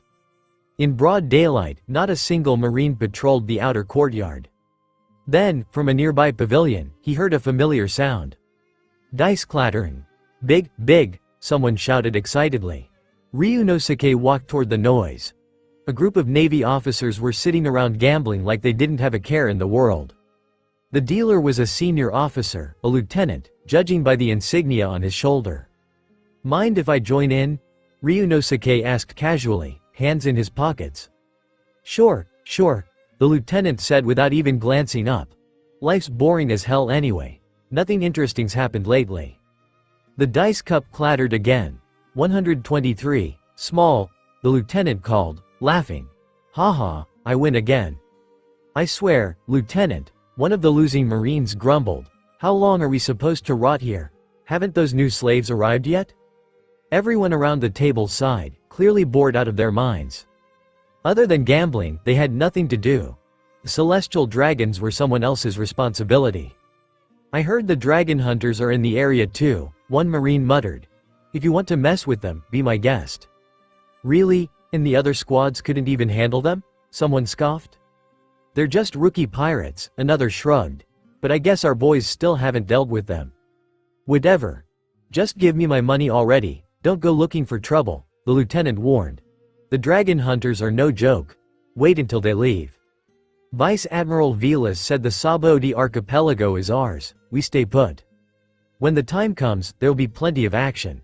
Didn't we give you enough slaves already to keep you entertained? The officer's tone was flat, like this kind of talk was completely normal. But then, a different voice cut through the noise like a knife. So, none of you ever considered the dragon hunters might come here? Everyone froze. What did you just say? The lieutenant head snapped up. And for the first time, they realized, they didn't recognize this man standing among them. He wasn't one of theirs. Who the hell are you? Me? Ryunosuke smiled. My bad. I forgot to introduce myself. I'm Ryunosuke, captain of the Dragon Hunter Pirates. Pleased to meet you. The room felt completely silent. Breathing slowed, faces went pale. The loud, rowdy gambling den turned into a frozen chamber of fear. Dragon Hunter Pirates. You're SHHHK. Blood sprayed. The lieutenant didn't even get to scream as his throat was slit cleanly. He dropped to the floor, lifeless. Shush, Ryunosuke said calmly. Don't scare the newsbird. Everyone's eyes snapped to his shoulder, where a newsbird sat, camera strapped to its chest. Every word they'd spoken, every sick admission, had just been recorded. Cold sweat poured down their backs. If headquarters saw that footage, they were all screwed. Relax, Ryunosuke said, turning to leave. I never said I'd report you. I just said, I want you all dead. With those final words, he walked away. Seconds later, every marine in the room collapsed, clutching their throats, eyes wide in terror. Psychic ability, invisible blade. Ryunosuke walked deeper into the base and unleashed his observation haki. In a flash, he sensed the entire layout of the branch. Man, these bastards really know how to live it up, he muttered, but their party ends today. He touched the bird on his shoulder. Morgans, you ready? All set, the newsbird squawked, we can broadcast anytime. But Captain Ryunosuke, are you sure about this? This won't just hurt the Navy, it might push them into a frenzy. Morgans was nervous. This wasn't some small time scoop. Broadcasting this would piss off the world government and the Navy big time. Then again, they might be too busy dealing with the fallout to come after him. I've thought it through, Ryunosuke replied with a smirk. Don't worry, I'll handle what comes next. The Navy loves to preach about justice, right? Well, let's show the world what their justice really looks like. With that, he drew his blade, aim no habakiri. He raised it high and slashed down. A massive shockwave exploded outward, slicing through the building. The plaque hanging high above the base, engraved with the word justice, was cut clean in half. Boom! What the hell? Who dares cause trouble here? A thunderous voice boomed from inside as a towering figure emerged. He wore a navy coat and glared down with fury. It was none other than Vice Admiral Velas, the base's commanding officer. And he looked ready to kill. Vice Admiral Velas, who had been lounging arrogantly in his mansion, instantly paled when he saw who was standing outside. Ryunosuke, when the hell did he get here? He had been drinking, minding his own business, not giving a damn about whatever was going on outside. After all, this was a high-security zone, close to the territory frequented by the celestial dragons. Ordinary pirates wouldn't dare cause trouble here unless they had a death wish. But he forgot one crucial thing. There was nothing ordinary about the Dragon Hunter pirates. And by the time they realized it, Ryunosuke was already standing at the front gates. Ryunosuke, captain of the Dragon Hunter pirates? Velas stuttered. You know me? Good. Saves me the intro, Ryunosuke replied casually. I'm here for the slaves. You gonna hand them over? Or do I have to take them myself? Velas' heart dropped. How the hell did this guy find out? Everything they did had been kept under tight wraps. Not a single whisper had slipped through, at least, that's what he thought. Their Navy status gave them cover. If Marine HQ found out about their involvement in the slave trade, Fleet Admiral Sengoku would personally hang him out to dry. That's why they were always careful. They never spoke of these things outside, never left a trace. But as the saying goes, there's no such thing as a perfect wall. If someone like Shaki could sniff it out, so could other intelligence agencies. The cipher pole groups might have known, but they didn't care. It wasn't their jurisdiction. As for Marine HQ, they'd dispatched a vice admiral here merely for appearances. This area was tied to the celestial dragons. No one wanted to poke that hornet's nest. And let's be honest, the Navy was already neck-deep in other problems. Except for Garp, of course. That guy only did what he wanted to do. It seems like you're not going to give me a straight answer, Ryunosuke said calmly. Guess I'll just help myself then. He raised his hand. Bastard pirate, who do you think you are? Velas roared, drawing his blade. Sure, he'd heard the rumors about Ryunosuke, but hearing wasn't believing. Velas still had confidence in himself. He was a vice admiral, damn it. A seasoned officer of the Navy. His character might be questionable, sure, but his strength was not. He coated his sword in armament haki and charged straight at Ryunosuke. Clang! His blade was intercepted before it could even reach the captain. You don't have the right to lay a finger on our captain, said a calm voice. The one who blocked the attack was none other than Akame, who had been quietly following Ryunosuke. She was originally part of the training group, but due to her unique nature, she opted to train solo instead. Rayleigh's method didn't suit her, so Ryunosuke brought her along on this mission. Killer, Akame? Velas' eyes narrowed. He immediately leapt backward, distancing himself. Rumors said her blade could kill in a single cut. Shit. These guys, just that brief exchange told him all he needed to know. His strength was barely equal to hers. Maybe even less. And that cursed sword of hers? He'd have to avoid it at all costs. And Ryunosuke? That bastard hadn't even moved yet? Why the hell were the dragon hunter pirates targeting him of all people? I'll ask one more time, Ryunosuke said, tone calm but sharp. Hand over the slaves. I'm not here to kill you. Akame, who was ready to attack again, silently returned to his side. We don't have any slaves, Velas blurted out. I don't know where you got that idea. We're the Navy. We crack down on slave trading. You're clearly mistaken. His words came out fast, desperate. Because if Ryunosuke wasn't here to kill him, then survival was still possible. As long as he didn't confess. He had even noticed the news coup flying nearby. That damn bird was definitely filming. If this got out, Marine HQ would crucify him. So under no circumstances could he admit anything. Oh, so that's your play, huh? Ryunosuke smirked. Not stupid, I'll give you that. But you think I'm dumb enough to believe you?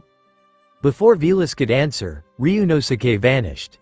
He reappeared a moment later, this time, holding a disheveled Navy officer by the collar. The man looked horrified, clothes torn, hair messy. Behind Ryunosuke was a half-dressed woman, clearly exhausted, clearly abused. No words were needed. The scene spoke volumes. Ryunosuke stared coldly at Velas. Want me to show you more? He said. I've got plenty of examples inside. So tell me, are you still planning to resist? Or are you going to hand them over? I don't care about your life, Velas. I just want the slaves. His smile was disarmingly casual, like he was chatting with an old friend. But to Velas, it was the smile of the devil. If he handed over the slaves, Marine HQ would know. And when that happened, they'd send people to clean house. Best case, he'd get thrown into Impel Down. And he knew damn well how many pirates he'd put in there. They'd rip him apart the second he stepped foot inside.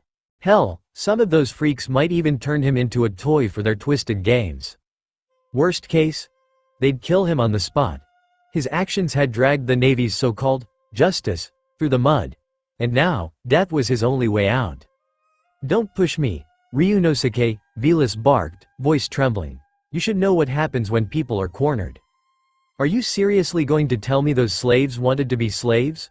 Ryunosuke interrupted, eyes sharp. That you didn't force them into it? Velas fell silent, because Ryunosuke was right. Those people weren't there by choice. The Navy's methods made Ryunosuke look like a saint in comparison. Still, Velas couldn't afford to admit anything. If he did, it was over. Vice Admiral Velas of the Navy Headquarters, Ryunosuke suddenly declared, mocking his title, fell in battle against Ryunosuke, captain of the Dragon Hunter pirates. Velas' face twisted in disbelief. I'm a vice admiral, there's no way. Slap, before he could finish, Ryunosuke appeared right in front of him and slapped him across the face. Hard. Tsukuyomi, Ryunosuke called. Grab him, we're going inside. Without another word, he dragged Velas toward the mansion. The time for games was over. After stepping inside, Ryunosuke quickly realized just how limited his imagination had been. The place was filled with extravagant decor. If he hadn't known better, he'd have thought he had walked into the mansion of a powerful noble, or even one of the celestial dragons from Mary Joieuse. Everywhere he looked, luxury screamed at him. Many of the items were clearly treasures, some of which had been acquired straight from the auction house. It didn't take a genius to figure out how this wealth was amassed. And how it came to be here. That was obvious. This is the so-called Navy branch. This is justice. Ha ha ha, this kind of justice is filthier than what pirates do. Ryunosuke chuckled coldly as he walked up to a section of the wall. With one clean slash of his blade, the wall was torn apart, revealing a massive hidden chamber. Brother Ryunosuke, what the hell is all this? Akame muttered, her eyes wide. Inside were various twisted implements, props, cages, chains, even replica clothing worn by celestial dragons. Vice Admiral Velas had clearly been enjoying some sick hobbies. Akame, head outside, Ryunosuke said flatly. Round up every single officer in this branch, no one leaves. By this point, Velas was already a broken man. He couldn't win in a fight, and there was no escape. And if this place was exposed to the world, he'd be ruined, utterly. Meanwhile, at Navy headquarters, Fleet Admiral Sengoku, urgent news. A communications officer burst into the office, carrying a video Den Mushi tightly in his arms. Captain Ryunosuke of the Dragon Hunter pirates, he's live broadcasting. What do you mean? Sengoku snapped. Wasn't he in the Sabodi archipelago? What's being broadcast? There was unease in Sengoku's chest. Something was wrong. See for yourself. The officer set the Den Mushi down. A live feed began to play. Ryunosuke and Akame appeared on screen, standing inside a lavish Navy base. What came next shook Sengoku to the core. On other feeds across different kingdoms and towns, the same broadcast was airing. And Ryunosuke wasn't just standing there. He was explaining everything. This is Morgan's favorite kind of story, Ryunosuke quipped sarcastically. Morgan's, Sengoku clenched his teeth. That damn bird brain, he'll air anything just for clout. The irony burned. Morgan's and Ryunosuke had bad blood. Ryunosuke once captured all of Morgan's newsbirds and roasted them. Get Morgan's on the line. Now, Sengoku growled. When Morgan's appeared on the line, his tone was playful. What? I'm just a simple journalist. News is news, Admiral. You're pushing it, Morgan's, Sengoku's voice thundered. What's got you so worked up, Is it related to what I'm airing? Sengoku wanted to reach through the line and strangle him. What do you want? Name your price. Stop the broadcast. Morgan's didn't hesitate. Give me the rubbing, the one kept in your headquarters. Sengoku froze. That thing? He had always known Morgan's might know of its existence. But this request was different. Who put you up to this? Who needs it, Fleet Admiral? This isn't a negotiation. Your so-called justice is crumbling in real time. Keep stalling and I'll keep rolling tape. Sengoku's jaw tightened. Morgan's had him cornered. Fine, you'll get it. Just shut it down, now. Already done. I'm a very efficient man, after all. The broadcast stopped immediately. A pleasure doing business, Fleet Admiral. Oh, and don't forget, I still have the originals. My newsbird will be waiting at Marineford. Click. The line went dead. Sengoku leaned back in his chair, his face a mask of defeat. I got played, Fleet Admiral Sengoku. It was Chief of Staff Suru entering the room.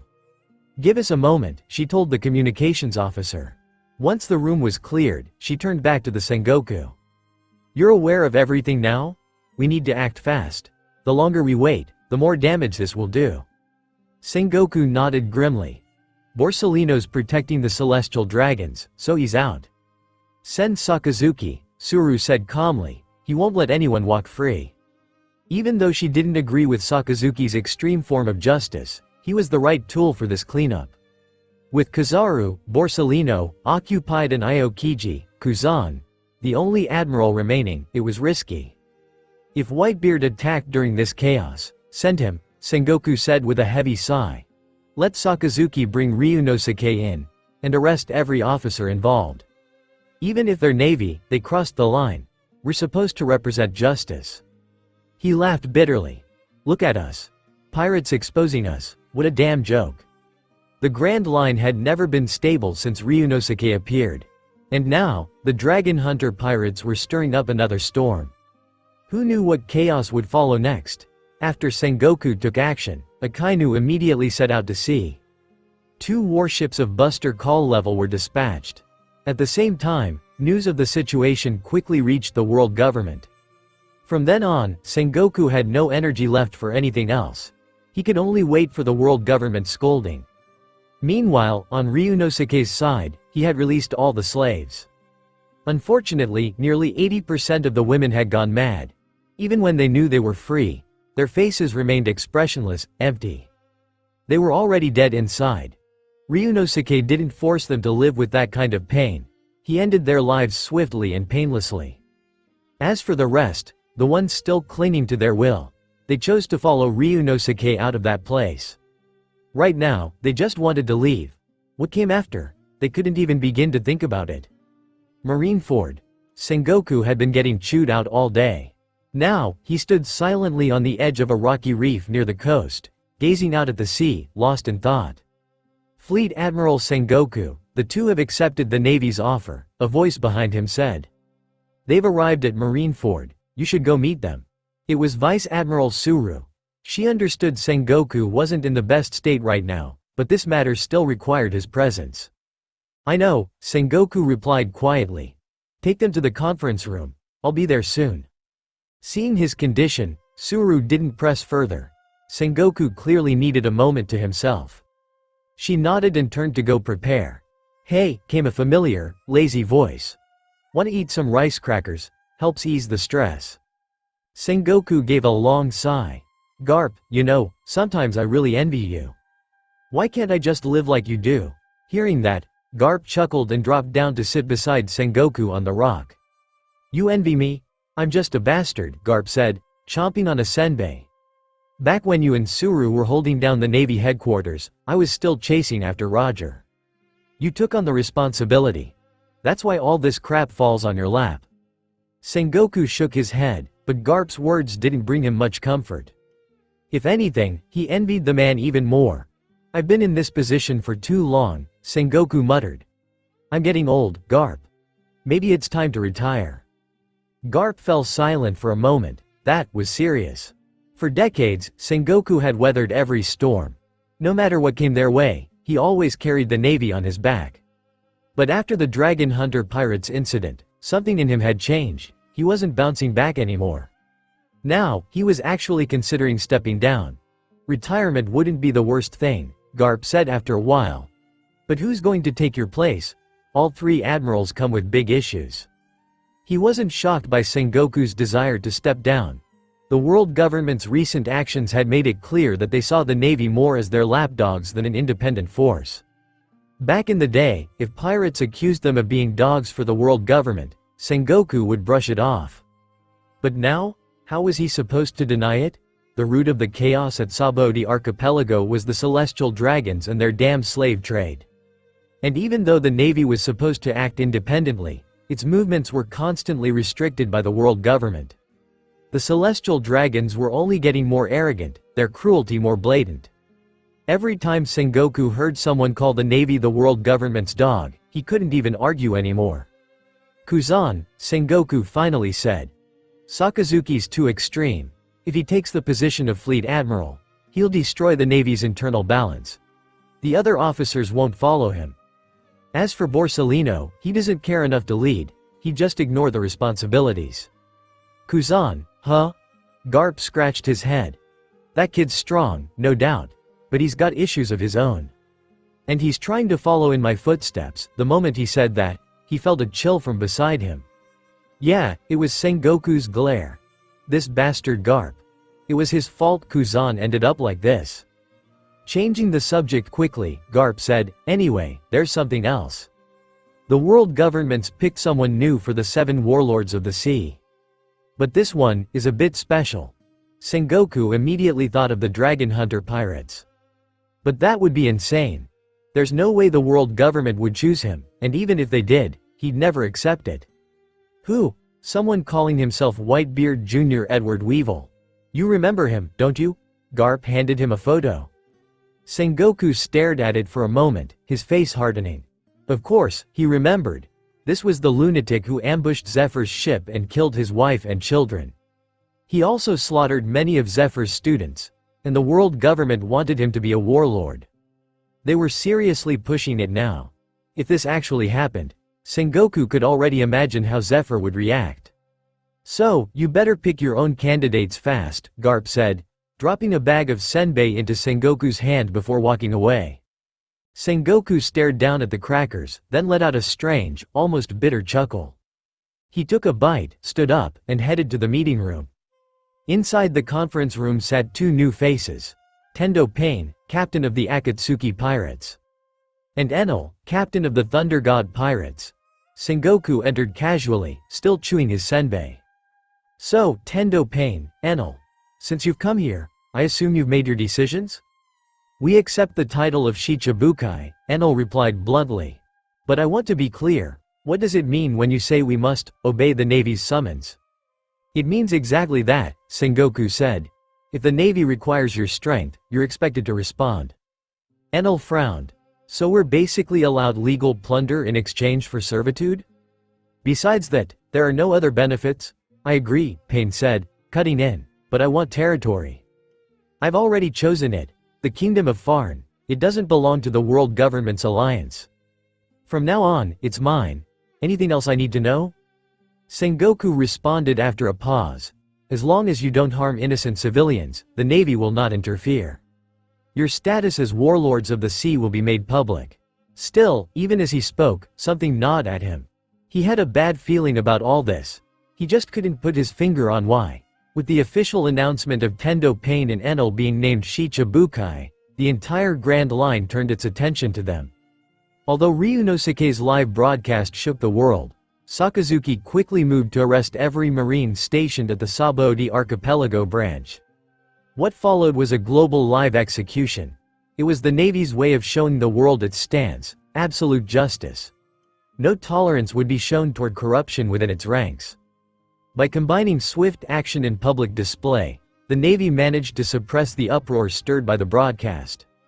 Initially, Sakazuki had planned to join Borsellino in hunting down the dragon hunter pirates. But Borsellino straight up refused. If he hadn't, the news wouldn't have stopped with just what had already happened. Things would have escalated even more. At Marineford, in the Navy's War Council room, Borsellino, Sakazuki said, his tone icy. What was that about? Why didn't you back me up when we had a shot at the dragon hunter pirates in Sabaody? He was visibly frustrated. As a staunch believer in absolute justice, Sakazuki wanted to eliminate the dragon hunters as soon as possible. The Sabaody archipelago wasn't that large. He felt the operation had high chances of success. But Borsellino just opted out. Was it really because the Navy wouldn't pay him for overtime? Borsellino yawned and leaned back. Rayleigh was there. He paused, then added, and he's been training the dragon hunter pirates. Be honest with yourself. What are the odds of the 2 of us actually taking them down? If we fail, the Navy would be a worldwide laughingstock, again. And let's not forget, he continued, I had to protect the celestial dragons. Imagine if one of those nobles got assassinated on my watch while I was off chasing pirates. He didn't bother finishing the sentence. His point was loud and clear. You. Sakazuki opened his mouth, but nothing came out. He couldn't argue with that. In that situation, going after the dragon hunters wasn't just risky, it was reckless. Sengoku stepped in before things got more heated. Enough. Let's move on. The dragon hunter pirates are now a major thorn in both the Navy's and the world government's side. I've told you all about the incident. Now we've got a clear course of action. He glanced around the room. Blackbeard has been captured, Sengoku said calmly. And we've also caught a member of the Dragon Hunters, a man named Urzi. It's time to launch the next phase of our plan. Sakazuki clenched his jaw, but said nothing. Sengoku noted his reaction, mentally adding another checkmark to the list of reasons Sakazuki might not be fit to lead the navy. Even Borsellino, who'd worked under Sengoku for years, could barely get along with him. What hope did the entire navy have under his command? Kuzan, sitting to the side, remained unbothered. Actually, he was asleep. Sengoku nearly popped a vein. Just moments ago, he'd been thinking about how calm and dependable Kuzan was. So much for that. Kuzan, huh? Fleet Admiral? Meeting's over already? The lazy admiral stretched and began to stand up. Sit down and listen to Sengoku, Garp barked from across the room. Yes, Vice Admiral Garp. Kuzan straightened instantly. That was his idol talking. He wasn't about to mess around now. The world government has issued a joint command, Sengoku continued. The 7 warlords of the sea, our warships, and the pacifistas will all be deployed. This is a full-scale operation. All of our strength. The future of the seas depends on this move. We have to succeed. There's no other option. Sengoku's eyes gleamed. He was nearing retirement, but being able to lead one last grand campaign, that would be the perfect end to his career. Unless he failed, then it'd be a disaster. Borsellino raised an eyebrow. Is this really necessary? He glanced at Sengoku. Aren't the pacifistas still in development? As the one overseeing the science division, Borsellino hadn't received any updates, yet Sengoku clearly had. His instincts screamed that something wasn't right. They're ready, Sengoku replied. I just got word. Still rough around the edges, but they're combat capable. This operation will serve as their test run. He paused, then began outlining the battle plan to the gathered officers. Meanwhile, on the Sabaody archipelago, Ryunosuke leaned back in his chair as he listened to the report. Urzi was captured by the Navy, he muttered. The next sentence caught his attention. It wasn't the Navy that did it. A smirk slowly crept across his face. Blackbeard, you're really something, huh? Despite all the traps and ambushes Ryunosuke had set, Blackbeard kept slipping away using dirty tricks and escape tactics. But this time, he was getting bold. Targeting one of Ryunosuke's squad leaders? He remembered the last operation, when he fought the CP organization itself. Even then, he'd gone all out to protect his so-called handyman members. Blackbeard must have noticed. Now, he was trying to play bait, kidnap Urzi, and draw Ryunosuke into a confrontation at Marineford. Interesting. He picked up the transponder snail. Enel, keep cooperating with the Navy for now. I'll handle the rest. If Blackbeard wants to help me stir the pot, I'll let him. He laughed quietly. Besides, Luffy should be showing up any minute now. Luffy? Enel's voice came through the line. Captain, you mean the Straw Hat Pirates? Though he'd only been out to sea for a few months, Enel had already learned the names of several rising stars. The Straw Hats had recently made headlines with their daring escape from Eni's lobby. Then, not long after, they defeated Gecko Moria, one of the Shichibukai. That kind of stunt made even Enel take notice. Still, they're not exactly ready for a fight of this scale, he said cautiously. Ryunosuke didn't hesitate. Yeah. Others might underestimate the Straw Hats, but he didn't. Sure, they lacked the strength for a full-scale war. But they were great at causing chaos. With Urzi captured, Ryunosuke knew that just a little push in the right direction would get Luffy and his crew moving. And when that happened, I got it. I'll go make preparations, Enel replied, cutting the line, on the Moby. Dad, Teach has been captured by the Navy, and they're planning to publicly execute him. Marco stormed into Whitebeard's quarters, holding a newspaper tightly in his hand. What do we do about this? But Whitebeard was already reading the same headline. Clearly, he already knew. The newspaper made it clear, Blackbeard, still labeled as a member of the Whitebeard Pirates, was going to be executed. What's worse, it declared that the Navy would purge all pirate activity from the sea, starting with the Whitebeard Pirates themselves. It was nothing short of provocation. A setup. Even Marco, no fool, could see through the Navy's ploy. Especially with the involvement of the Dragon Hunter pirates. Their inclusion made the Navy's intentions clear as day. Whitebeard set the paper down and looked at Marco. "Tell me, do you think the Dragon Hunter pirates will stand down, or charge in?" The question caught Marco off guard. He had been ready to talk Whitebeard out of going. After all, the Navy clearly wanted to lure them to Marineford using Blackbeard as bait. But Whitebeard's question flipped everything. Marco hesitated before answering. Knowing Ryunosuke, they'll go. No doubt about it. He didn't even flinch when he went up against CP last time. Hell, he made a public statement across the whole sea, fronting them, daring them to come. If he hadn't backed off by choice, the Grand Line would still be in flames. Even CP's been quiet since then, so yeah, the Dragon Hunter pirates will act, no question. That's what scared Marco. If a rookie pirate crew was willing to stand tall for a crewmate taken as just a chore boy, how could they, the Whitebeard pirates, stay silent? Whitebeard's voice cut through his thoughts. Then there's no need to overthink it. Get ready. It's been a while since we've shaken the world. Whitebeard rose from his seat and stepped toward the bow of the ship, a gleam in his eye that hadn't been there for years. Yes, he wanted a peaceful life with his family, but deep down, he was still a pirate. And this was the kind of war that made a pirate's blood boil. "Marco," he said without looking back, "my son made a mistake. If anyone's going to punish him, it'll be me. No one else gets that right." He stared out over the vast ocean, the strongest man in the world looking every bit the legend. Marco's chest swelled with pride. "Understood, Dad, I won't argue. If the Navy wants a war, then so be it, we'll give them one. Target: Marineford. Time: 1 month." Even though he'd backed Whitebeard's call, Marco still stepped aside to make a call of his own. He dialed. The Den Den Mushi clicked. "Marco," came the familiar voice. "What's up? You calling to invite me to storm Marineford with you?" Marco blinked. "Wait, invite you? You guys aren't going?" Ryunosuke chuckled on the other end. "It's just a handyman they took. We're not about to throw ourselves at Marineford just for that. They're not even there yet, they're being held and impelled down. If we're going to do anything, we'll break them out before the execution." Marco's jaw clenched. He hadn't even thought about that.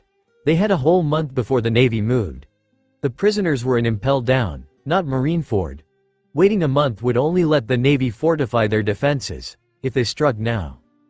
It made perfect sense. "But, if you all go into impelled down, won't it be risky?" Marco asked.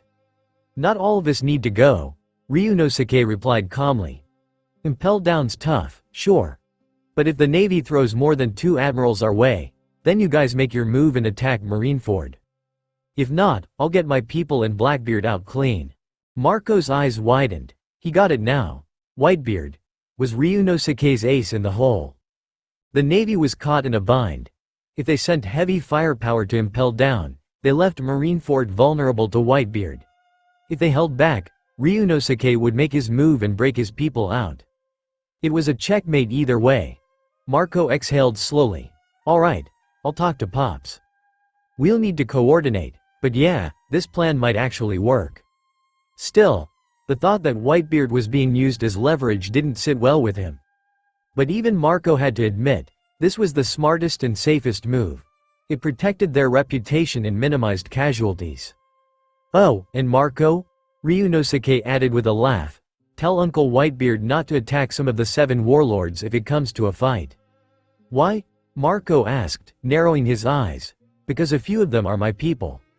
Marco froze. "Wait, what? You've got people among the 7 warlords?" If Ryunosuke had just been one of them, Marco could have accepted it. But having allies among the 7 warlords, that was next level insane. At least 2 of the warlords were his. Marco remembered the fight between Kuina, Akame, and Vista. How even Vista struggled against those 2 girls. It was terrifying. And now it made sense. The Akatsuki pirates. The Thunder God pirates. Just like the Dragon Hunter pirates, these crews had exploded onto the scene out of nowhere, each battle more dramatic than the last. It was like they were meant to be seen by the Navy. And now Marco understood why. They'd kicked up all that chaos just to earn warlord status. And now they were pieces in Ryunosuke's game. A game the Navy wasn't ready for. After ending the call, Ryunosuke sat calmly on the deck, eyes fixed on the distant sea. That's right, they were no longer in the Sabodi archipelago. Before, after destroying the local naval branch, Ryunosuke had lingered for a short while. Once he was confident everyone had completed their training, he prepared to leave. "You damn brat. Just using people and running off," Rayleigh shouted, visibly irritated. "At least give me some money, I need to buy wine." Only Ryunosuke could get under Rayleigh's skin like that. "Uncle Rayleigh, I know you purposely kept things hidden at first," Ryunosuke said with a soft smile. "But I also know you were just waiting for the right person to come along. As for why all of you went into hiding, I won't try to guess. But I'll say this, if you ever need anything from the Dragon Hunter pirates, just say the word." With that, Ryunosuke bowed deeply to Rayleigh. It wasn't because Rayleigh was some fearsome figure from the Pirate King's crew. It was a bow out of pure respect for the man who had taught them, trained them, and guided them.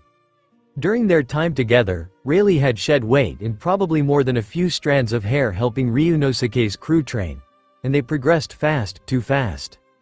With Kuina, Hawkins, and the others improving at a rapid pace, Rayleigh found himself constantly reworking his training plans. It was enough to give anyone a headache.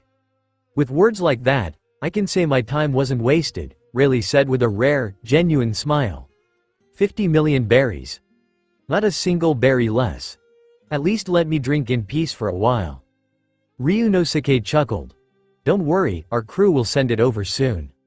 We'll head out now. If Akainu's still watching this place, it could be dangerous for both of us. With that, Ryunosuke and the Dragon Hunter pirates departed. Now aboard their ship, Ryunosuke stood and looked out over the vast sea, a playful smirk curling at the corners of his lips. To someone who already knew the plot of this world, it was obvious, this wasn't just any skirmish. It was the start of the top war. There was no way the Navy would make such a bold move, challenging both the Dragon Hunter pirates and the Whitebeard pirates, without backup from the world government. Two legendary pirate groups being targeted in one campaign. Yeah, this was no ordinary fight. Captain, everything's ready, Najenda reported, walking over briskly. Tendo Pain just sent word. Marineford has already started evacuating the residents. They're moving toward the new world. Ryunosuke nodded. Najenda wasn't wrong to be cautious. Attacking the Navy headquarters was no joke. The Navy had monsters of their own, Garp, who nearly shattered Ryunosuke's defenses with a single punch, Kuzan, who wielded ice like a god, and Borsalino, who had sparred with him and walked away unscathed. Then there were those who hadn't even moved yet, like Sengoku and Suru. Ryunosuke had no illusions about how dangerous this was. They've already started evacuating, huh? Fast response, Ryunosuke murmured. No need to worry about the Navy's moves. I've already got people handling it. For now, we head to Impel Down. Oh, and there's an uninhabited island up ahead. We'll stop there to restock supplies. Najenda blinked. Uninhabited? For resupplying? That made no sense. Normally, they'd dock at a populated island to restock and gather supplies. No people, no vendors. So where exactly are we buying from? She asked, thoroughly confused. Ryunosuke just smiled and didn't answer. Every piece had already been placed on the board. Now, it was time to make his move in this deadly game with the world government and the Navy. If they wanted him involved that badly, fine, he'd play. Dragon Hunter pirates, Whitebeard pirates, and the secret forces he had in reserve. Navy, are you ready for the surprise I've got in store? The confident grin on Ryunosuke's face said it all. Meanwhile, at Marine headquarters, evacuations were underway. Non-combat personnel were being relocated. Only fighting forces remained. Inside the Fleet Admiral office, Suru entered, holding a folder with a grave expression. Sengoku. Kuzan, you're here too, she said, then handed the document straight to Sengoku without another word. What's this? Sengoku asked, taking the papers, then his expression shifted in an instant. This wasn't part of the plan. According to their strategy, the Dragon Hunter pirates were supposed to fall into their trap. But instead, they were making a direct move on Impel Down. To make matters worse, the Whitebeard pirates were sailing straight toward Marineford. What the hell are those two thinking? Sengoku blurted out, stunned. Fleet Admiral, Kuzan said from the side, voice calm and cold. Maybe they've already thrown your bait aside. It's like a fight. If you get slapped in the face, you can't just walk it off, you gotta slap back. Sengoku exhaled deeply, frustration plain on his face. Now what? If they ignored the dragon hunter pirates, Impel Down could fall, and if those monsters inside were released, the whole world could spiral into chaos. But if they sent too many forces to defend it, the Whitebeard pirates would have a clear shot at the headquarters. Too few defenders, and Impel Down would fall anyway. A checkmate either way. Notify Magellan immediately, Sengoku ordered. We're adjusting the plan. Clearly, they're not giving us any time to prepare. Suru nodded in agreement. That's the best call. No point sticking to a strategy when your opponents don't follow the rules. The Dragon Hunter pirates were unlike any other crew. They didn't fit any pattern, and the scary part? They didn't even know how strong the Dragon Hunters really were. Other pirate crews were only dangerous because of their captains. Underlings were weak in comparison. But the Dragon Hunters? Their entire crew was powerful, balanced, dangerous from top to bottom. Only the four emperors had that kind of overall strength. And the Dragon Hunter pirates hadn't even been around for 2 years. That chilling realization sent a cold sweat down Suru's back. Could it be, this era really does belong to the newcomers? With the goal now redefined, Sengoku and the others began preparing for a different kind of war. Evacuations continued, but everything else? That would now have to be improvised. The real battle was just beginning, somewhere in a small coastal town. The Red Hair pirates were enjoying another round of drinks at a quiet tavern. Frankly, they'd been bored stiff lately. Besides training, they didn't have much else to do. But for pirates, peaceful days like these were luxuries that never lasted long. It looks like this sea's not gonna stay calm much longer, Shanks muttered, skimming through a stack of intel. New pirates, the four emperors, the navy. All of them are on the move. Ben Beckman leaned back, puffing on his cigarette. Are you thinking of getting involved? Shanks gave a lopsided grin. Of course. Some things you just can't ignore. The navy disappearing? That's not something we can let happen. Hey, Ben chuckled dryly.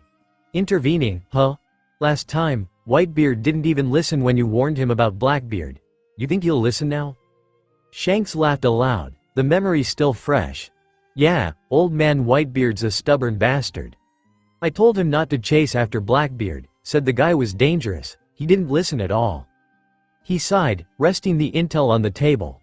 No point in talking sense to him. He'll do what he wants anyway. But I'm not here to make things worse. Without the navy, this sea'll fall into chaos. The four emperors alone aren't enough to keep it in check. Exactly, Beckman agreed, flicking ash into a tray. And even if they could, would they? Big Mom's obsessed with her Totoland dream. Kaido's out here hoarding zone-type devil fruits like a maniac. And Whitebeard? He just wants to protect his family. Shanks shook his head. Yeah, sometimes I wonder how these guys even became emperors in the first place. He took a long sip from his wine flask, eyes darkening in thought. If things keep going the way they are, the other emperors might end up joining the fray, too. That's just gonna be a bigger mess. So your plan is to start with the Dragon Hunter pirates? Beckman asked. The kid who used to help out at Makino's bar, huh? Hard to believe he's turned into one of the most talked about pirates on the seas. Time flies, doesn't it? Shanks replied, smiling faintly. It was true. He'd been keeping an eye on Ryunosuke and his crew, the Dragon Hunters. They weren't the type to cause trouble for no reason. Trouble always seemed to find them. But every time, they fought back with force, precision, and guts. Even the Navy's admirals hadn't managed to take them down. And of course, the Navy wasn't about to go down with some so-called allies just to stop a rising pirate crew. Shanks respected them for that. They weren't reckless fools, they were smart, brave, and resourceful. They fought with intent. They won't listen to you, though, Beckman pointed out, his voice calm. You know that, right? Shanks sighed again. Yeah, Ryunosuke used to be such a quiet kid, now look at him.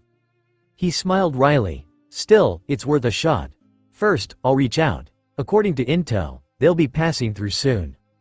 He raised the wine flask again. No need to chase them all over the sea when we're already camped out on the only route from Sabaody to Impel Down.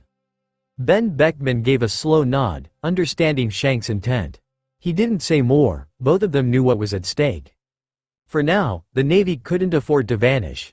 Meanwhile, aboard the Dragon Hunter pirate's ship, Ryunosuke and his crew had just caught sight of an island on the horizon. That island ahead. Is that our destination? Najenda asked, checking the nautical chart. It's not on the record pointer or the map. Ryunosuke chuckled. Don't bother marking it, that island moves. Najenda blinked in surprise. A moving island? He nodded. It's actually alive. Her eyes widened as she looked toward the floating landmass. A living island? That explained why it wasn't charted. Such islands could drift into different climate zones of the Grand Line. Settling down on a place like that would be impossible. Seasons dictated survival out here. This thing, it's a giant plant, Ryunosuke added with a grin. Indeed, they had arrived at the domain of the infamous Stomach Baron. A living island, Najenda muttered. Don't let Crollo hear that. He'll probably want to stuff it into his collection. Najenda laughed, though the wonder in her voice hadn't faded. After all they'd seen on their journey, this still managed to surprise them. Let's go. There's food here, plenty of it, and someone I need to meet. You guys gather supplies. I'll find him. Ryunosuke scanned the island, his observation haki expanding outward. It had reached an advanced level now, bordering on awakening.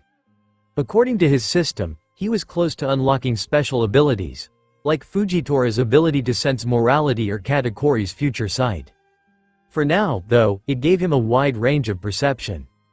As they landed on the island, Najenda couldn't help but gape at the scenery.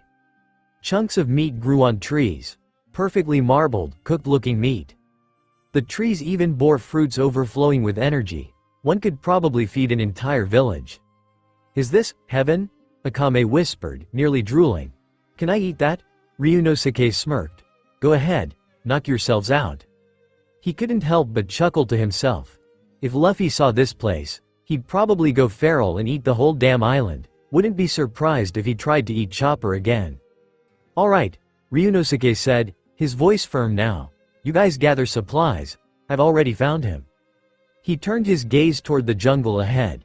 Somewhere in the dense forest was the man who had once trained Usopp, the botanist master, Heracles. And Ryunosuke was here for more than just food. The next moment, Ryunosuke vanished without a trace. As soon as he disappeared, the rest of the crew got to work gathering supplies. But before they did anything else, there was one thing they all agreed on. They needed to eat first. After all, you can't work on an empty stomach, right? Crunch. Crunch. Walking through what looked like a primeval forest, Ryunosuke heard a familiar sound and couldn't help but smile. Not long after, a massive beetle lumbered into view. Heracles, you're still here, huh? Ryunosuke muttered with a grin. Hearing the voice, the beetle turned around with a puzzled expression. Heracles stared at the unfamiliar young man in front of him, clearly confused. Who are you supposed to be? Heracles asked warily, tilting his oversized head. He couldn't wrap his head around how this guy knew his name. That information wasn't exactly public, and most people who did know it weren't exactly young anymore. Maybe one of his old acquaintances sent this guy?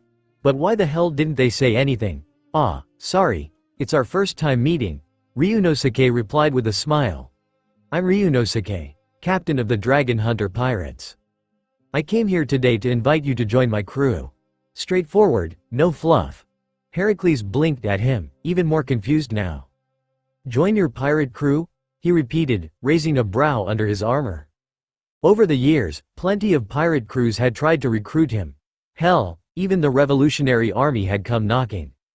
He turned them all down. So where the hell did this kid get the balls to think he'd succeed?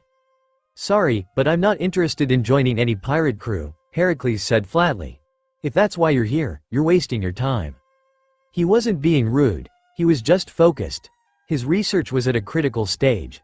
There was no way he could afford distractions right now. Is it because of your body? Ryunosuke asked, eyes narrowing slightly. If I could fix that, would you consider it? Mr. Heracles. Or should I call you something else? Heracles froze. For the first time, A flicker of genuine surprise passed across his face. No one was supposed to know the state of his body. His armor covered everything. It even had a special layer to block observation haki. There was no way this guy should have been able to tell. So, what kind of eyes are those? As Heracles stared into Ryunosuke's eyes, he felt a chill crawl down his spine. The Rinnegan, deep, dark, and dangerous, stared back at him. Just one glance, and Heracles felt like he was about to be sucked into a bottomless vortex. Cold sweat rolled down his back. This kid wasn't ordinary. Your body is being held together by something unusual, isn't it? Ryunosuke continued calmly. Something that manipulates time, maybe? A devil fruit power? Or pure gold? He didn't wait for Heracles to answer. Instead, he kept talking, his tone casual, almost teasing. With these eyes, I can see the truth. Your body is wrapped in death. Not just sick, it's decaying, but you're still alive. Why? There's only two explanations. 1. You've eaten a time-based devil fruit that slows down your decay. 2. You've got pure gold, slowing the passage of time around your body. Either way, your actual body's a wreck. Heracles stared at him in silence.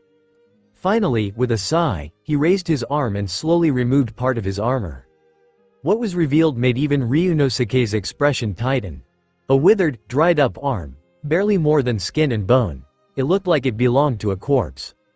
And on Heracles' finger was a ring, embedded with a golden gem that shimmered faintly.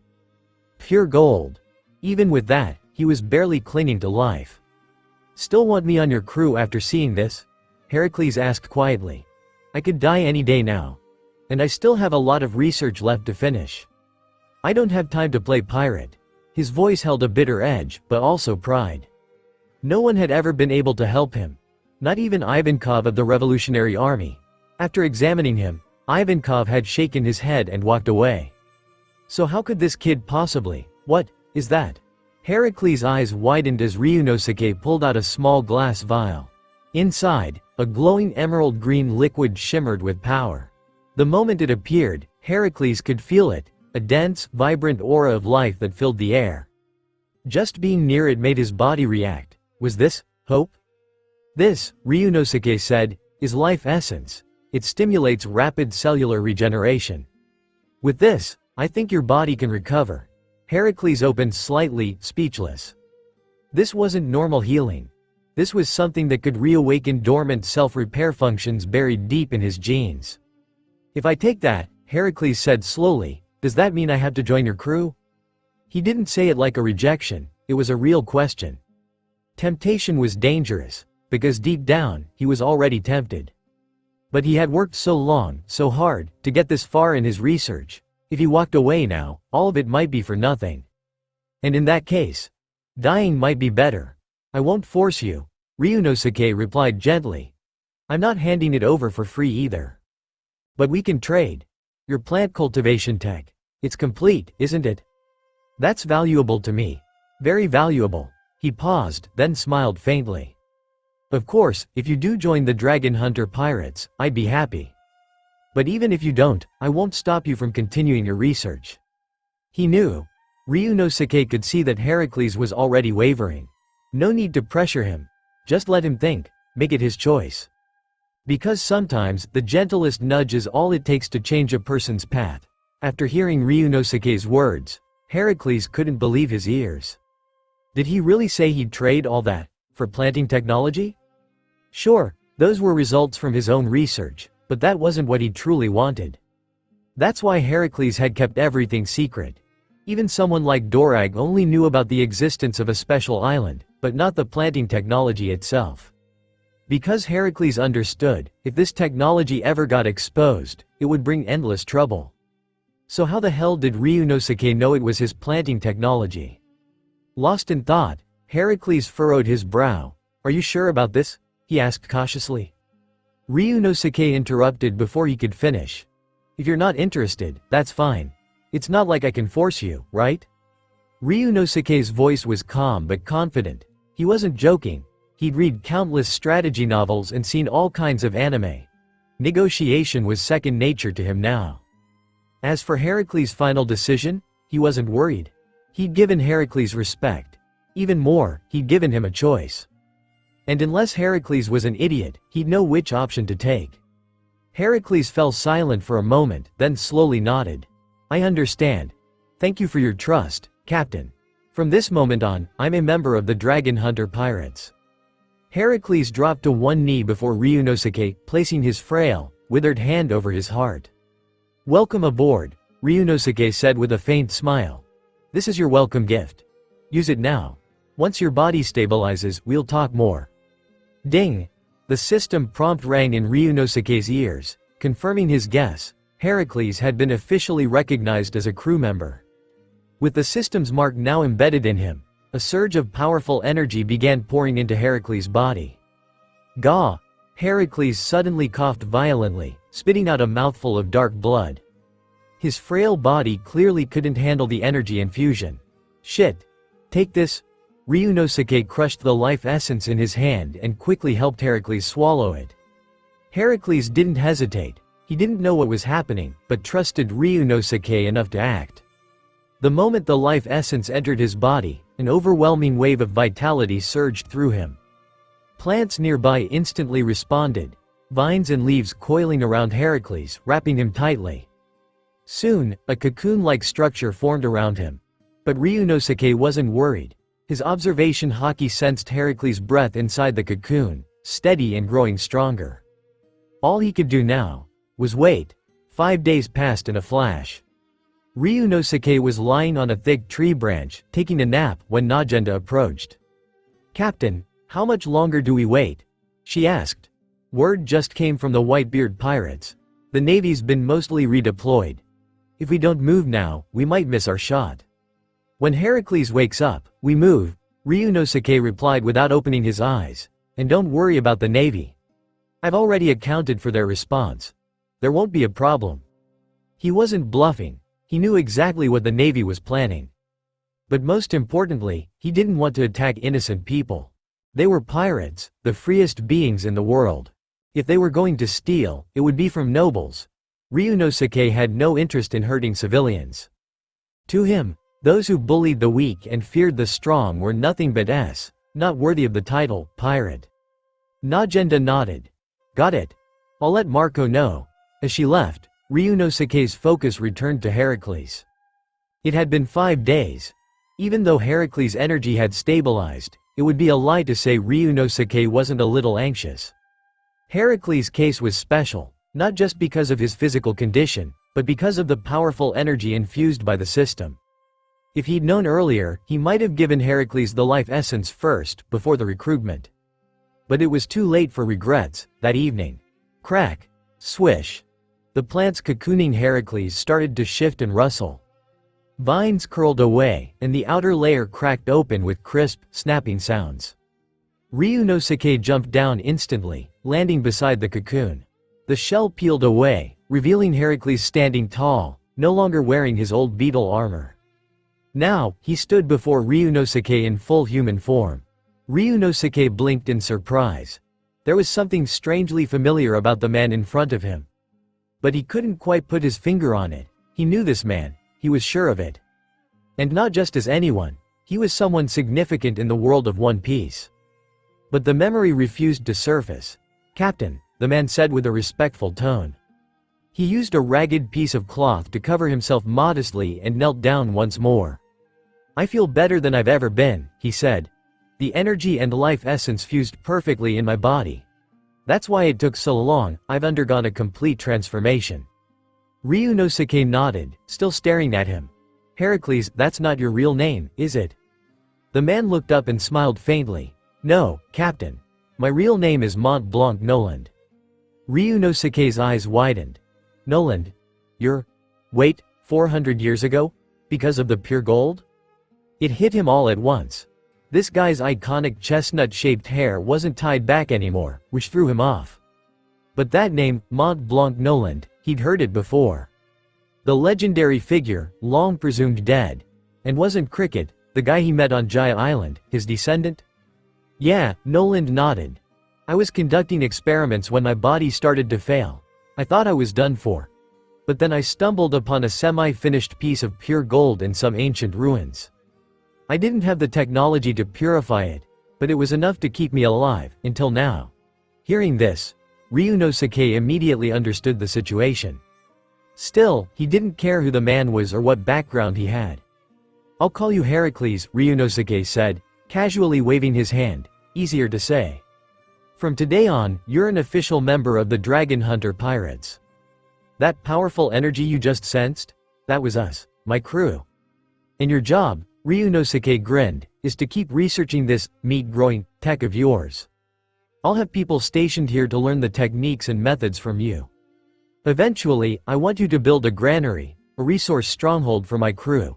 Something permanent. A foundation we'll never have to worry about again." He issued the command with zero hesitation, "Granary." Heracles burst out laughing. "Ha ha ha, Captain, that's exactly what I've always dreamed of. The reason I kept researching all this was to spread the technology across the world. Starvation, every nation, every island, people die because they don't have enough to eat. But if this knowledge becomes accessible, if people everywhere can grow their own meat, no one will ever go hungry again." And that's just the beginning. Heracles began to speak passionately about his dreams, his voice full of excitement and purpose. Ryunosuke, listening quietly, couldn't help but feel a bit of admiration. This man had lived in complete isolation for who knows how many years, buried in his work, chasing a dream nobody asked for, but everyone needed. That kind of determination, that kind of will. No matter where you go, someone like him deserves respect. After finalizing the eternal pose, Ryunosuke and the Dragon Hunter pirates set sail once more. He left behind 20 crew members to assist Heracles with odd jobs and learn his methods. Eventually, other captains would rotate in and out, bringing Heracles' technology back to Dragon Hunter territory for development and expansion. Of course, everything still hinged on Heracles' help. Every island would need a different approach, a different solution. And he was the key. 2 days later, "Shanks, are you sure about this?" Ben Beckman's voice carried a hint of doubt. "It's been nearly 10 days since the Dragon Hunter pirates left, and they haven't shown up." He wasn't criticizing, not exactly, just questioning. Under the current circumstances, it was becoming clear. Either their assumption had been wrong, or Ryunosuke had deliberately misled them. Was attacking Impel Down just a smokescreen? Beckman asked. Did he fool the Marines, and us, at the same time? If so, then he played this game well. Shanks frowned slightly but didn't seem too bothered. "Let's wait," he said. "The Marines are already making their move. Whitebeard is moving, too. Ryunosuke might be unpredictable, but I don't think he'd trick his allies." He glanced toward the horizon. Still, Whitebeard's temper isn't something to mess with. Despite the uncertainty, it was too late to change their current course. Just then, footsteps approached. "Captain." Jesus Burgess passed by Ali, casually reporting, "The Dragon Hunter pirates have appeared on the radar." As the crew's sniper and reconnaissance expert, Jesus rarely missed anything. He'd been keeping an eye on every movement at sea. So it wasn't surprising that he was the first to spot them. "They're here?" Shanks chuckled. "Hey, time to meet this little monster. It's been 2 years. Let's see what kind of pirate he's become." The red-haired pirates quickly set sail to intercept. On Ryunosuke's ship, he stood calmly at the bow. "I just sensed someone probing with observation haki," he said quietly. But it disappeared immediately. I couldn't even pinpoint the direction. "Stay alert," he warned. "We're about to run into someone strong." "Captain," Najendo replied calmly. "No need to worry. They've already appeared." She handed Ryunosuke a telescope. Rayleigh's old one, passed to her during their parting. Built with top-tier parts, it was far more useful at sea than haki. Ryunosuke adjusted the lens and focused. That ship, the red-haired pirates. He recognized it instantly. He hadn't seen them since going to sea, but he was quite familiar with Shanks' crew. So this was their observation haki earlier, probably Jesus. No wonder the scan disappeared so fast, that level of control. Only someone from a Fore Emperor's crew could do that. Their ships drew closer. In terms of appearance, Ryunosuke's warship was massive and menacing. Shanks' ship looked small by comparison. Boom. Boom. Boom. With a few steps, Ryunosuke and a small group boarded Shanks' ship directly. No invitation. No formalities. Just confidence. Kuina and Hawkins tensed slightly, aware they were stepping into one of the most dangerous pirate ships on the sea. But Akame and Najenda, unfamiliar with this world, stayed calm. "Shanks," Ryunosuke greeted with a smirk. "What, came all this way just to see me?"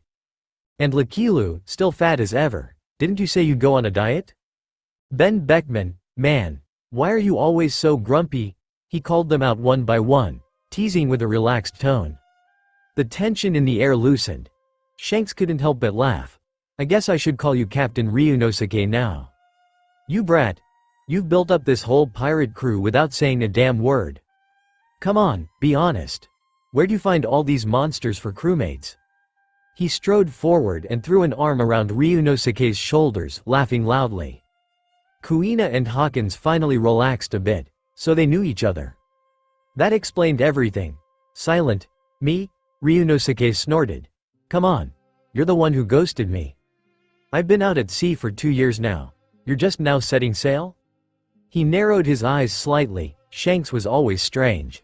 From the Sea King incident to his meetings with the 5 elders, to the fact that none of his crew had devil fruits.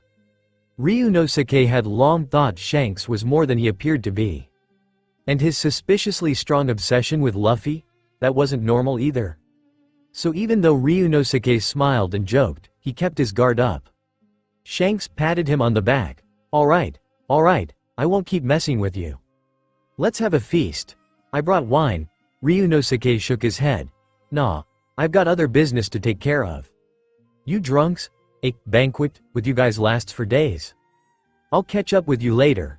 Give me a den mushi," he added, holding out his hand. Shanks raised an eyebrow. So, Ryunosuke was serious. He really did plan to attack Pangaea Castle. Maybe he'd gotten delayed by something unexpected.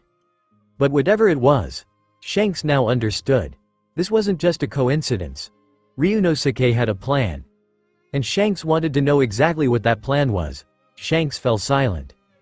Ryunosuke, noticing this, smirked and stared at him with a playful glint in his eye. "Tell me, Shanks," Ryunosuke said casually, "you didn't come all the way here just to stop me, did you?" He didn't bother hiding his suspicions. Shanks showing up now, of all times, was odd. Even more so was the hesitation in his expression. That wasn't like Shanks at all. "Ryunosuke, do you even understand the consequences of what you're about to do?" Shanks finally asked, his voice low. "I do," Ryunosuke replied without hesitation. "But tell me something. If Ben Beckman were captured by the Navy, would you just stand by and let him be executed?" Ben Beckman, Shanks turned to glance at his right-hand man, and despite the tense situation, he let out a laugh. It was classic Shanks. Even now, he somehow found the absurdity in things. "I'm not getting caught by the Navy," Ben Beckman said awkwardly, scratching the back of his head under Shanks' gaze. "Goo ha ha ha, seriously, man, ha ha ha, I'm dying here. You're still trying to explain yourself?" The crew burst out laughing. Shanks, Ryunosuke's crew, even some bystanders couldn't hold it in. Beckman was unintentionally hilarious. Ryunosuke smiled faintly, then interrupted the laughter with a serious tone. "All right, enough jokes. I'm not playing around. My crew, my family, is about to be publicly executed. Put aside the politics, forget the Navy or our identities. Tell me, Shanks, is standing by and letting this happen your idea of justice?" Shanks froze, taken aback by the sudden shift in tone. That word, justice, cut deep. He couldn't help but think back on everything the Dragon Hunter pirates had done. Taking on nobles, clashing with the Navy, even challenging the world government. What was justice, really? This world's laws were written by the strong. Right now, the world government was the strongest, so they dictated what was right or wrong. Still, the Navy can't disappear. Not now, Shanks finally said. If the Navy falls, the world government loses its mask. And when that happens, the whole world will feel the consequences. Shanks wasn't wrong. No one really knew the full extent of what the world government had hidden away. The fact that they'd ruled the seas for 800 years was proof enough of their terrifying power. If that balance collapsed, war would erupt across the seas. The 4 emperors, the Shichibukai, pirates, nobles, a crumbling navy, the chaos would be catastrophic. I get it, Ryunosuke replied coldly.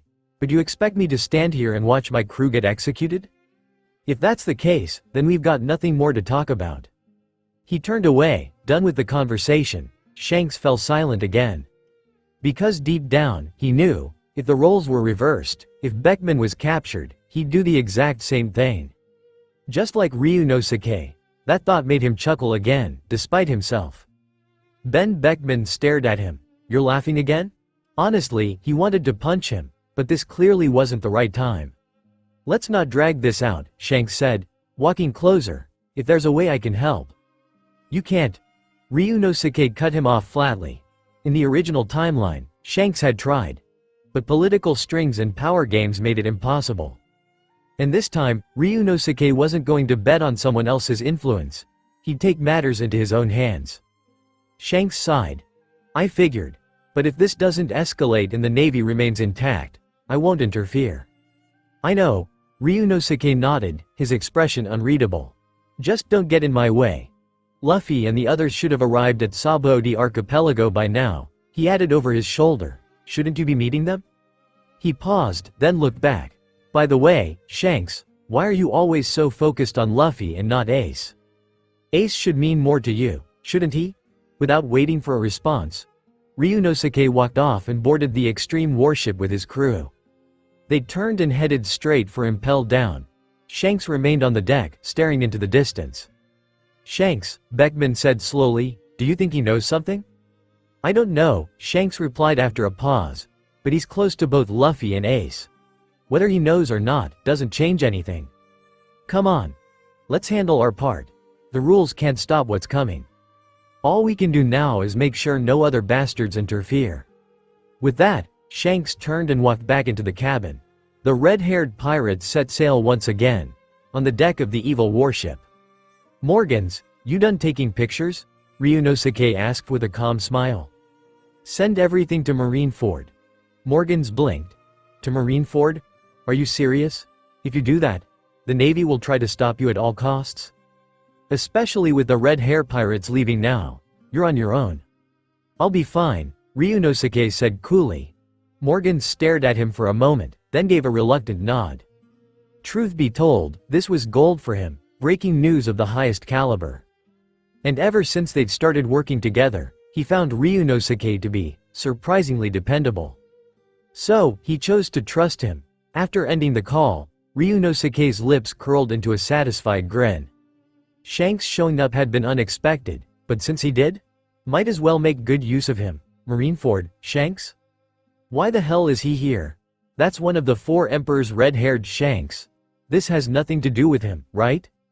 Suru held the intelligence report in hand, her brows furrowed in confusion as she looked at Sengoku.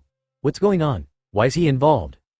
No idea, Sengoku muttered, rubbing his temple. But look at those 2 idiots. Laughing like they've known each other for decades. Out on the deck, Shanks and Ryunosuke were leaning against each other, roaring with laughter like old drinking buddies. Sengoku looked out at them with visible frustration. He didn't want to admit it, but the relationship between Ryunosuke and Shanks was clearly not normal. No other 4 emperor would act this way with a so-called upstart. Shanks had shown up just as Ryunosuke was headed for Impel Down. That could only mean one thing. 2 of the 4 emperors were involved in this. And with Ryunosuke's dragon hunter pirates in the mix, they were practically dealing with 3-4 emperor-level forces.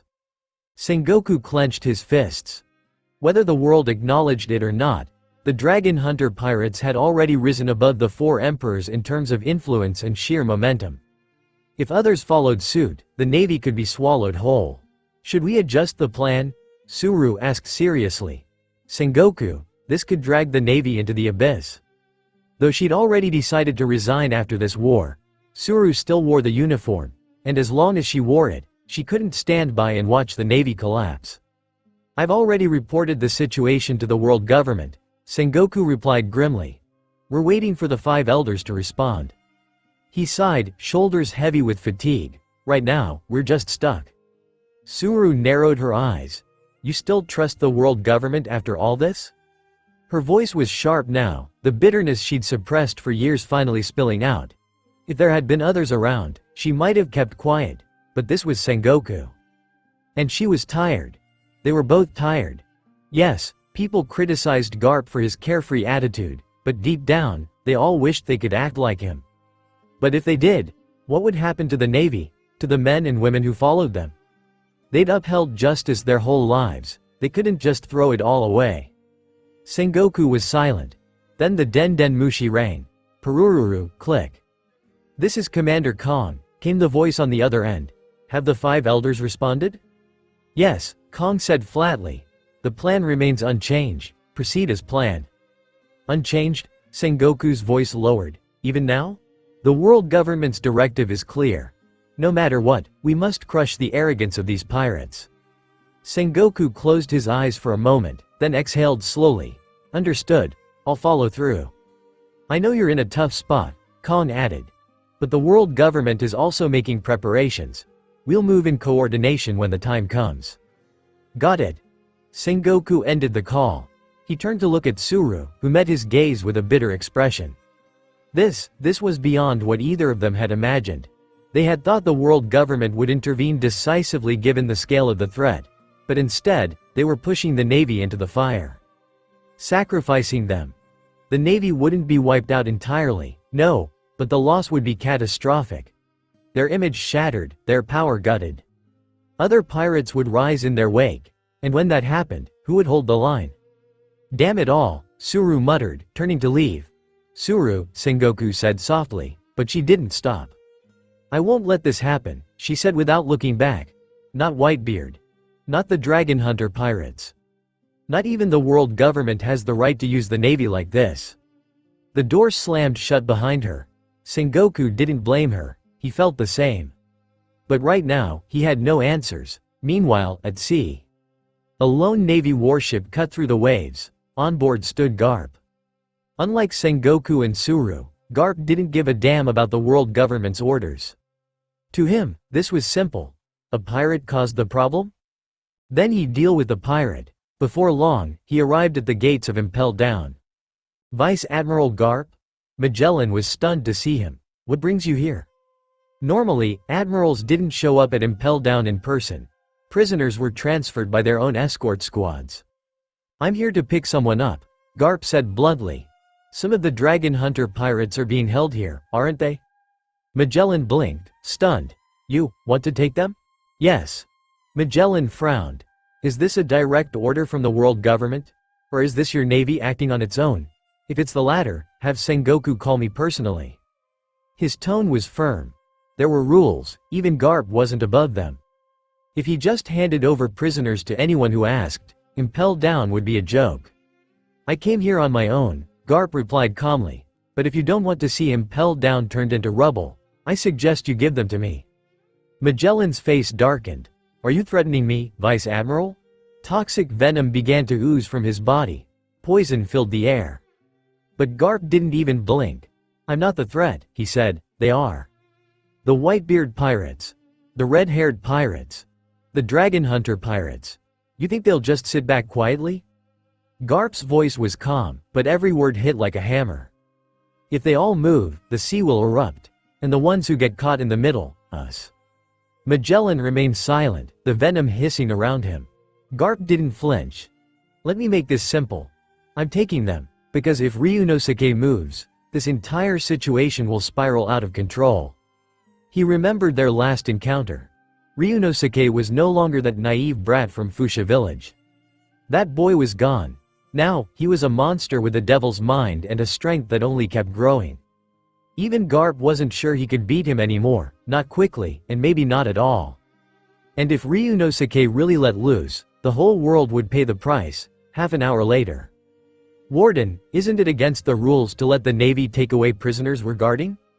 A chief jailer approached Magellan, confusion clear on his face. After all, Impel Down wasn't under the Navy's authority. The prison reported directly to the world government. And yet, a vice admiral had just shown up, without any formal authorization, and taken multiple high-level inmates with him. What baffled him even more was that Magellan actually allowed it. "Navy hero, Garp," Magellan muttered calmly. "The man who chased the Pirate King, Gold D. Roger, around the world, Do you really think someone like that would act without cause? He looked at the jailer, expression unreadable. Or are you willing to gamble your life by stopping him? This entire situation had been orchestrated by the Navy. And now, apparently unsure of their own plan, they had come to clean up the mess themselves. Magellan didn't know much about the dragon hunter pirates. But when their members and captains were sent to impel down, none of them were conscious. Every one of them had been knocked out during battle, yet none had surrendered. They chose to go down fighting, defending their pride and honor until the end. That alone spoke volumes about their strength and conviction. And right now, the seas were in chaos because of this crew. Their threat level was undeniable. Impelled Down was a prison. Its purpose was to contain evil, not to hunt or fight it. That job belonged to the Navy. But the chief jailer hesitated, trying to argue back, but found no words. With the situation as it was, there was little they could actually do. Perhaps it really was best for Impelled Down to simply do what it was meant to do: imprison and endure. As long as the war didn't reach their gates, they could remain neutral. Elsewhere, deep in the prison, did Blackbeard send you to find me? A cold, low voice echoed in the shadows. He, does he really want me to be his partner? The voice sneered. Why yes, I. Swish. Before the pirate could finish speaking, a silver gleam flashed through the dark. He was sliced in half by his own sword. The man standing over him slowly drove the long blade back into its sheath. TCH, you sent this trash, knowing I'd kill him? He scoffed. This man, none other than Rain Shiryu, the former deputy warden of Impelled Down, stepped forward from the cell's shadows. If he was going to make a move, then he'd go all the way. Release every sinner locked away in this hellhole. At the gate of justice. Captain. Crollo dropped down onto the deck as Ryunosuke and his crew arrived. You find anything useful? Ryunosuke asked with a smile. Just got here, Crollo replied. But I saw Vice Admiral Garp's ship leaving. Looked like it was headed back the way you came. You didn't run into them? No, thanks to my space-stealing ability, Garp didn't even sense me. We ran into a pirate ship that attacked us, Najenda added. Had to chase them down. Wasted some time. Ryunosuke waved it off. Don't worry about the old man. He turned toward the massive gate. Crollo, open it. Crollo gave a sharp nod. Maki, on it, Maki said.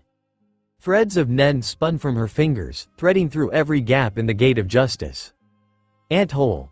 With a flick of her wrist, the enormous gate crumbled like a sandcastle. Her threads didn't need brute strength. When vibrated at the right frequency, they caused a resonance that destabilized the structure completely. The gate of justice collapsed in seconds. Boom, boom, boom. Seawater poured in, and the dragon hunter pirates' warship glided through the wreckage. Soon, they arrived at the gates of Impelled Down itself. Magellan was already waiting. He stood calmly at the entrance, surrounded by a faint cloud of poisonous mist. It wasn't an act of aggression. His devil fruit ability simply caused the air around him to become toxic with each breath. So, dragon hunter pirates, huh? Magellan said. You're stronger than I thought to have made it this far. But the person you're looking for has already been taken by Vice Admiral Garp. So what now? He continued. Stay as guests or leave quietly. Taken by the old man? Ryunosuke smirked. Warden Magellan, how about we strike a deal? He stepped forward, casually drawing his blade. I only want one person. If you hand him over, we'll never bother Impelled Down. No matter how much noise we make with the Navy. Hell, I'll even keep the 4 emperors off your back if they come knocking. His tone sharpened. But, if you say no, he didn't finish the sentence. Instead, his killing intent surged. Around him, the rest of his crew, Crollo, Najenda, Akame, Maki, Kuina, even Mario, unleashed their own intense auras, standing ready for war. Magellan's brows furrowed. But he didn't panic. Who are you here for? He asked. Crocodile. Ryunosuke's answer was firm. Former warlord of the sea. Magellan's face darkened. No, that's a world government issue. Turn around. We're going after Garp. Ryunosuke cut him off, already ordering his crew to prepare to leave. Magellan blinked. Wait, what? Negotiations weren't supposed to go like this. Who just gave up and left? Even at a market stall you're supposed to haggle. Castor. Bring him out, Magellan barked, suddenly changing his mind. The jailers didn't question it. In Impel Down, Magellan's word was absolute. Minutes later, Crocodile was brought out in chains. He looked at Ryunosuke and the dragon hunter pirates with confusion. This guy again? He owed his capture to Ryunosuke. And now this same bastard had come to rescue him? The irony wasn't lost on him, but he wasn't about to complain. A chance to escape Impelled Down was a chance worth taking. As they prepared to leave, Ryunosuke turned to Magellan. Warden, you've got spine. If anyone messes with Impelled Down, my crew will help take them down. With that, the dragon hunter pirates vanished into the mist, sailing away from the world's most feared prison. As the evil warship disappeared into the horizon, the jailer stood frozen, his tiny head filled with confusion and doubt. Something about Magellan today felt different. Normally, anyone who dared to step foot into Impel Down with hostile intent would immediately be greeted with a venom shower, no exceptions. That was Magellan's iron rule. Whether it was Vice Admiral Garp or the infamous dragon hunter pirates, Magellan had never hesitated to unleash his poisonous wrath. But today, he didn't even lift a finger. If we didn't hand them over today, Magellan muttered to himself, brows furrowed, Impel Down would have been razed to the ground. He could still feel that overwhelming presence lingering in the air. That aura, this sea is about to change. Without another word, Magellan quickly turned and left. Moments later, the sound of relief echoed from the toilet. Yes, that's right. Truth was, Magellan's stomach had already started hurting the moment Garp arrived. Before he could handle his business, the dragon hunter pirates showed up. It was already chaos. And let's face it, he couldn't exactly take a dump on the wall. That damned poison fruit, it wasn't just dangerous to others, but to him too. Aboard the evil warship, Ryunosuke, why the hell did you save me? Crocodile growled, glaring. I don't like owing people favors. What do you want from me? Despite his distaste, Crocodile knew he was in no position to bargain. He'd lost. Ryunosuke saved him. And now he stood on the enemy's ship with no clue what came next. Sorry, forgot you were still here, Ryunosuke said casually. Swish, clink. With a swing of his sword, the sea-stone handcuffs around Crocodile's wrists split apart like butter.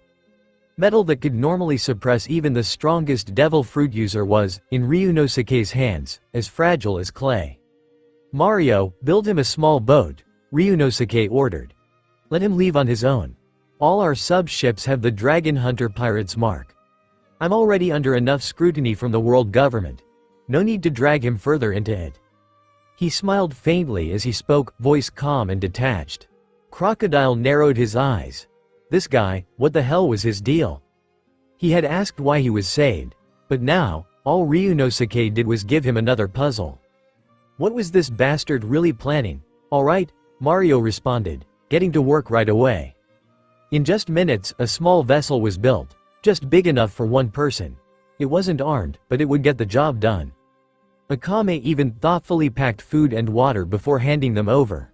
Their efficiency was so ridiculous that before Crocodile could protest, everything was ready.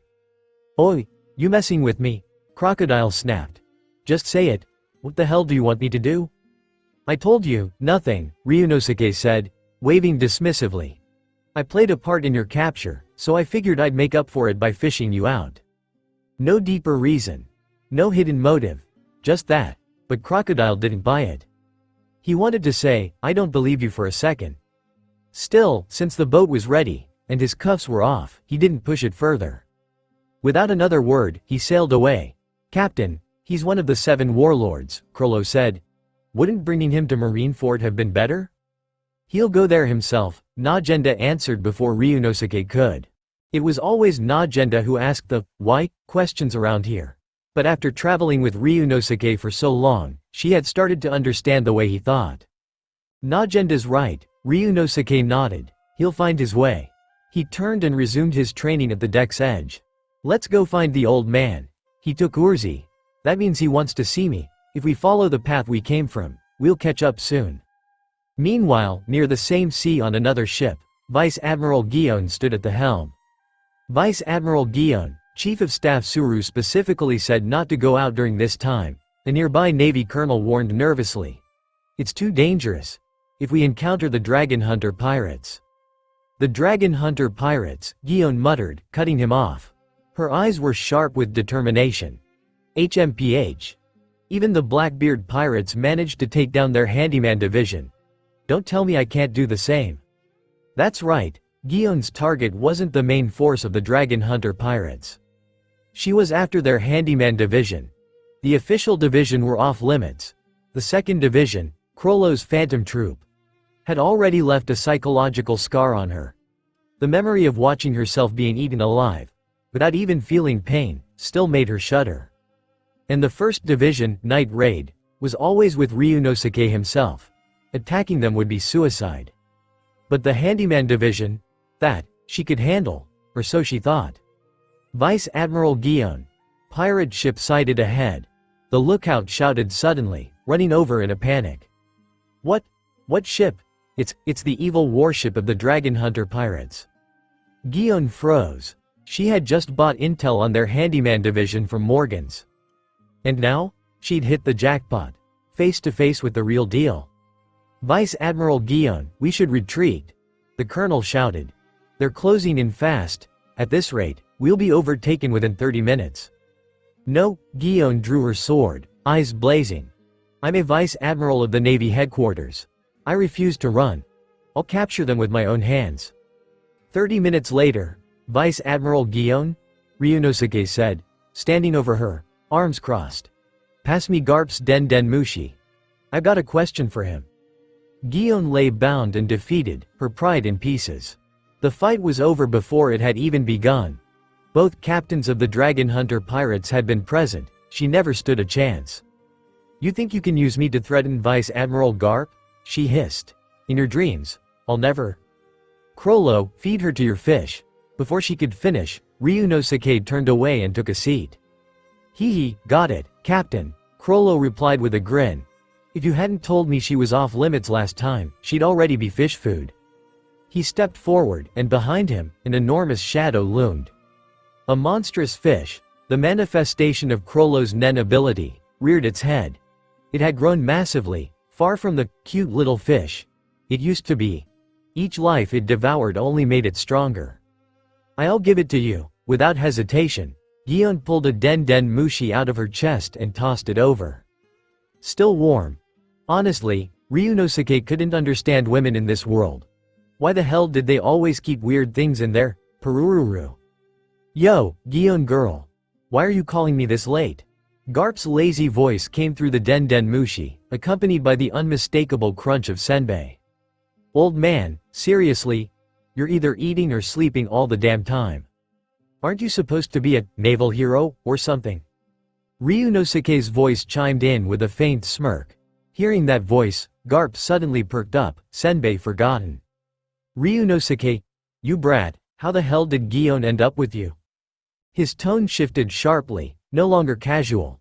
Though Garp had known what kind of troublemaker Ryunosuke was in his youth, this current situation was another matter entirely. Even Garp couldn't be sure if Ryunosuke had harmed Gion. I want my crew back, old man, Ryunosuke said calmly. I didn't kill anyone on that Navy warship, and Vice Admiral Gion, not a scratch on her. So let's make a deal. You give her to me, and we'll call it even. Originally, Ryunosuke was planning to go straight to Garp to talk, but that would have put him at a disadvantage. Now, with Gion as leverage, the power dynamic had shifted. After all, she was a vice admiral of Navy HQ, and he was supposedly just a pirate crew's handyman division captain. In a straightforward comparison, anyone could see which side held more weight. Of course, Garp wasn't just anyone. Come to Santon Island. That was all Garp said before cutting the call. Santon Island, huh? If we set sail now, we'll be there in 30 minutes, Najenta said, scanning the sea chart. Captain, are we going? Of course. Ryunosuke stood and hopped onto the bow. If the old man's laid out the welcome mat, I'm not one to refuse. This would be his second encounter with Garp since going out to sea. The first time didn't even count as a conversation. It had started with a punch to the gut, courtesy of Garp.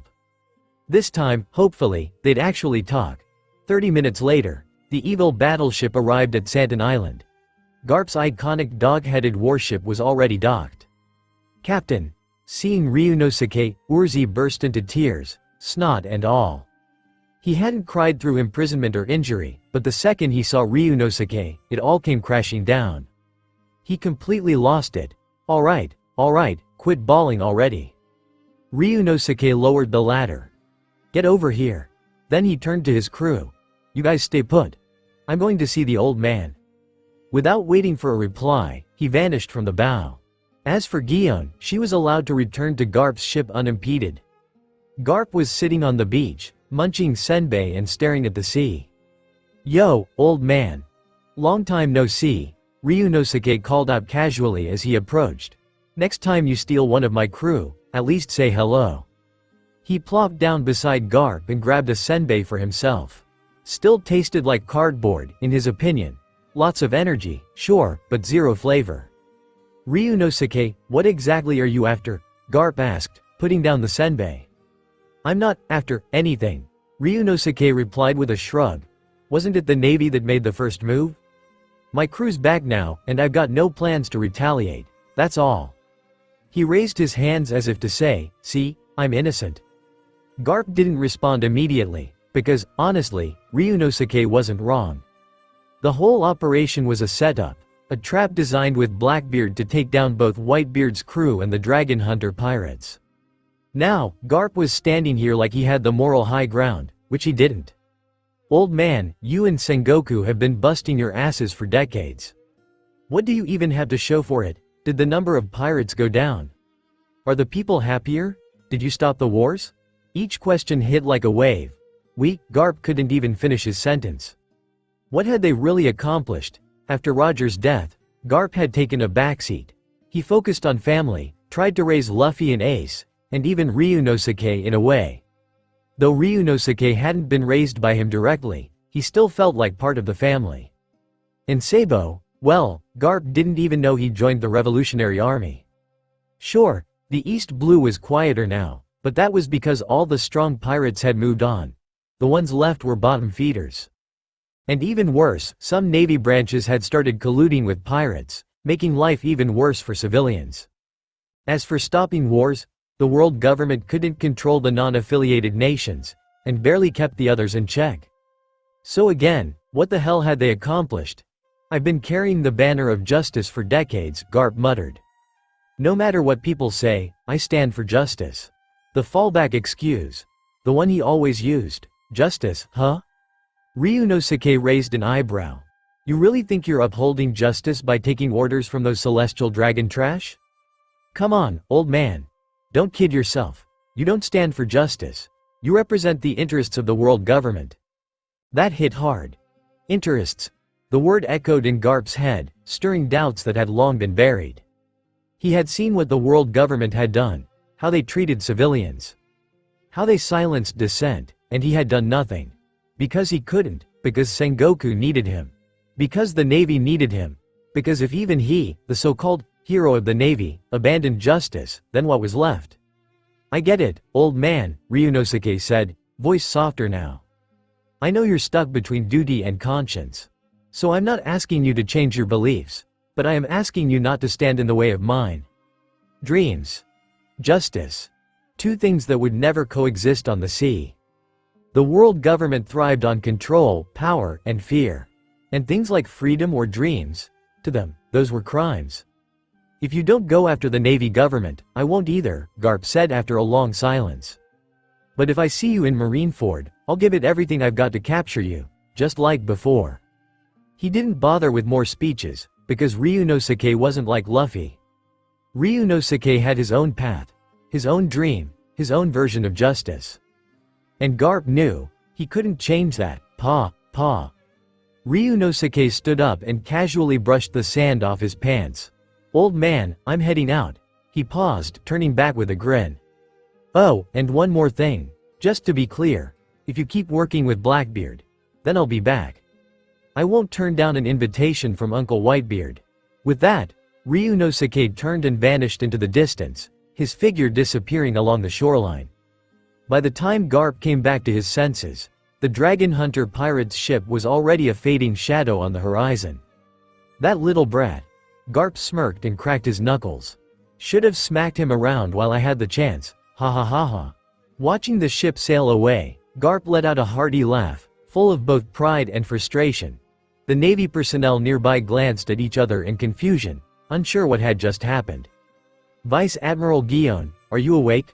Are you injured? The Dragon Hunter pirates. They didn't harm you, did they? Several Navy captains rushed over, their voices full of concern. They were around Guion's age and had once trained alongside her, but their careers hadn't soared like hers. While she rose to Vice Admiral, they remained captains, limited by talent and resources. I'm fine, Guion replied, shaking her head, but her eyes held a trace of puzzlement. Why hadn't the Dragon Hunter pirates attacked her? Could it be someone on their crew liked her? Guion, used to admirers flocking to her, quickly jumped to the most logical conclusion in her mind. If Ryunosuke ever heard that, he'd probably burst out laughing. With companions like Akame and Kuina, both top-tier beauties, romance was the last thing on his mind. He didn't attack Guion because he didn't need to. Letting her go was part of a bigger plan, to draw out Suru. If Suru took action, there was no doubt that both Garp and Sengoku, the so-called flower protectors, would rush in as well. That would complicate things for Ryunosuke, and he wasn't looking for a brawl just yet. Meanwhile, somewhere on the Grand Line, a large ship sped away from the direction of Marineford.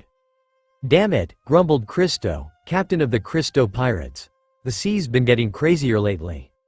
Let's get outta here before we run into anyone we really don't want to run into. His crew nodded quickly. They were small-time pirates, sticking to robbing merchant ships in the area. No senseless killings, no attacks on noble ships. Just enough to get by. Even the Navy didn't bother with them most of the time. Captain, one crew member said cautiously, I think the Navy might be screwed this time. With the Whitebeard pirates, and now the Dragon Hunter pirates? Neither of them is someone you'd want to cross. And if more groups join in, they all knew the world government had serious firepower, 3 admirals, Garp, and Fleet Admiral Sengoku. But even then, the Dragon Hunter pirates had escaped a full-on siege involving all of them. And now Whitebeard, the strongest man on the seas, was joining in? The odds didn't look good. Christo waved a hand. Not our problem. Let's just sit back and watch the fireworks. Who knows? If they all wipe each other out, maybe the Navy won't chase us anymore. Ha ha ha ha. Just as laughter erupted on the ship, a massive shadow suddenly loomed overhead. Storm incoming? The hell is our navigator doing? Look out. Where's the storm coming from? Panic erupted on deck. A shadow that massive could only mean bad news at sea. But when the lookout finally spoke, his voice was shaking. Sea Captain. It's not a storm, it's the sky. Look at the sky. Christo's eyes narrowed. The hell are you babbling about now? And then he saw it. A colossal cloud. No, not a cloud. Something massive was floating in the sky above them. An island. No, a ship? Captain, it's falling. Hard to starboard, everyone, full speed ahead. They scrambled into action. If that thing hit them, they'd be wiped out instantly. Boom. Just in time, they managed to escape the impact zone as the enormous object slammed into the sea. A figure stepped forward at the bow of the floating ship, laughing maniacally. Ha ha ha ha. You little pirates, come on up here. A blond man with a wild grin stood tall at the front, radiating pure dominance. The air around him was thick with presence. He didn't need to introduce himself, but everyone recognized him. The Golden Lion. Wait, that's Shiki? Wasn't he one of the legends? A rival of the Pirate King? How the hell is he here now? Christo and his crew were frozen with disbelief. Still shaking, Christo stepped forward carefully. Hello, sir. I'm the captain of this crew. If there's anything you need from us, we're happy to help. Shiki's eyes narrowed. You talking about the Dragon Hunter pirates? And Whitebeard? What the hell are they planning? His tone was direct, impatient. Originally, Shiki had intended to ambush Marineford and execute his plan to wipe out the East Blue. But with Ryunosuke's recent activity, the entire sea had shifted. Even the Straw Hat pirates changed their course, and their paths never crossed. In the movie, he got beaten by Luffy's Gear 3rd, maybe due to old age or just bad writing. But here, the golden lion standing before them was no pushover. The current Straw Hats wouldn't stand a chance. "Yes, sir," Christo said, bowing slightly. "The Dragon Hunter pirates and the Whitebeard pirates. They're preparing to attack Marineford. That's why we're getting the hell out of this area." Shiki squinted, absorbing the information. He'd been off the radar for a while, focused on his own schemes, but hearing this, things had clearly changed. "You got info on these Dragon Hunter guys? Give it to me. Then get lost." Christo's crew didn't need to be told twice. They hurried to provide all the information they had: bounty posters, intel, sightings, everything. Once Shiki had it, they bolted. Boom! Another island fell from the sky, smashing into the sea where Christo's ship had just been. Christo's pirate group was gone. Just like that. Why? Because Shiki felt like it. He didn't need a reason. Bounty? 800 million? Even the crew's janitor has a bounty? Shiki flipped through the papers, amused, but then something caught his eye. The East Blue. He chuckled. So, they came from there, huh? That backwater sea might be more interesting than he thought. If it were just an ordinary pirate crew, the Golden Lion wouldn't have given them a second glance. But these guys came from the East Blue. Maybe it's worth checking them out for fun. A playful glint sparkled in Golden Lion Shiki's eyes. "Captain, are we really going after this Dragon Hunter pirates crew?" But judging from their bounty, and their connection to the Whitebeard pirates, could it be? Indigo frowned as he stared at the intelligence in Shiki's hands. "Newgate," Shiki burst out laughing. "Gee ha ha ha ha. Even if I run into an old friend, I won't back down. Let's go. I want to meet this guy myself." As he gave the order, the entire ship lifted into the sky. At the same time, the island that had recently crashed into the sea also began to rise. In no time, it vanished into the clouds above. It had to be said, Golden Lion Shiki still had terrifying mastery over his devil fruit powers. And just like that, the legendary pirate disappeared once again. Half a day later, aboard the extremely evil warship. "Captain, the news just came in from the newsbird. I think you'll be interested." Najenda walked up, handing over 2 pieces of intelligence. Ryunosuke took them without a word. One was clearly public news, something broadcast to the world. The other was specifically addressed to him. Something happened in the East Blue? He scanned through the report and chuckled. "Morgans, you really do have eyes everywhere." According to the report, an entire island in the East Blue had disappeared overnight, without a single trace. Accompanying the intel were a series of photographs, personally taken by Morgans himself. In the photos, a massive island plummeted from the sky, smashed into the ocean, and then, somehow, floated back up again. Ryunosuke narrowed his eyes. Only someone like Morgans, the sky-eyed reporter of the sea, could have captured something like this. "Captain, I remember. You're from the East Blue too, right?" Najenda looked concerned. "Could this have happened near your hometown?" Though Ryunosuke always seemed cold and distant, Najenda knew he was fiercely protective of his people. It didn't matter whether they were a core member or just a deckhand, he always took responsibility. "That's why she brought the news straight to him. It'll definitely have an impact," Ryunosuke muttered. "And while I'm not sure why, that bastard didn't run into Luffy and the others. But now? Looks like it's my problem to handle." He tossed the intel into a nearby brazier, watching it burn. Najenda blinked. "Captain, you already know who it is?" "Yeah. One of the last monsters from the old era. A member of the Rock's pirates. He once shared a ship with Whitebeard himself." Golden Lion Shiki. Ryunosuke's voice was calm, but his eyes sharpened with determination. He had seen the Strong World movie. In his opinion, Luffy beating Golden Lion was nothing but plot armor. Shiki's true strength was far more dangerous. But thanks to his arrival in this world, the Straw Hats' journey had been altered. It made sense they never crossed paths with Shiki now. A relic from the old times, huh? Najenda murmured. If he can pull off something like that island stunt, he's no pushover. "But Captain, you can do that too, right?" "I can," Ryunosuke nodded. "But I'm still lacking precision. When the time comes, I'll test myself against him." He flashed a grin. Coo! Another newsbird swooped down, squawking as it delivered a fresh update. Golden Lion spotted heading for Whiskey Peak. Ryunosuke frowned. That bastard. Is he really coming for me? Since the rise of the Dragon Hunter pirates, Whiskey Peak had become a peaceful, thriving hub. Not only had the locals found stability, but travelers flocked there from all over. It was the only territory officially claimed by the Dragon Hunters. The more famous Ryunosuke became, the more Whiskey Peak prospered. Even tourism was booming. "Captain, why would he target the East Blue in the first place?" Najida asked.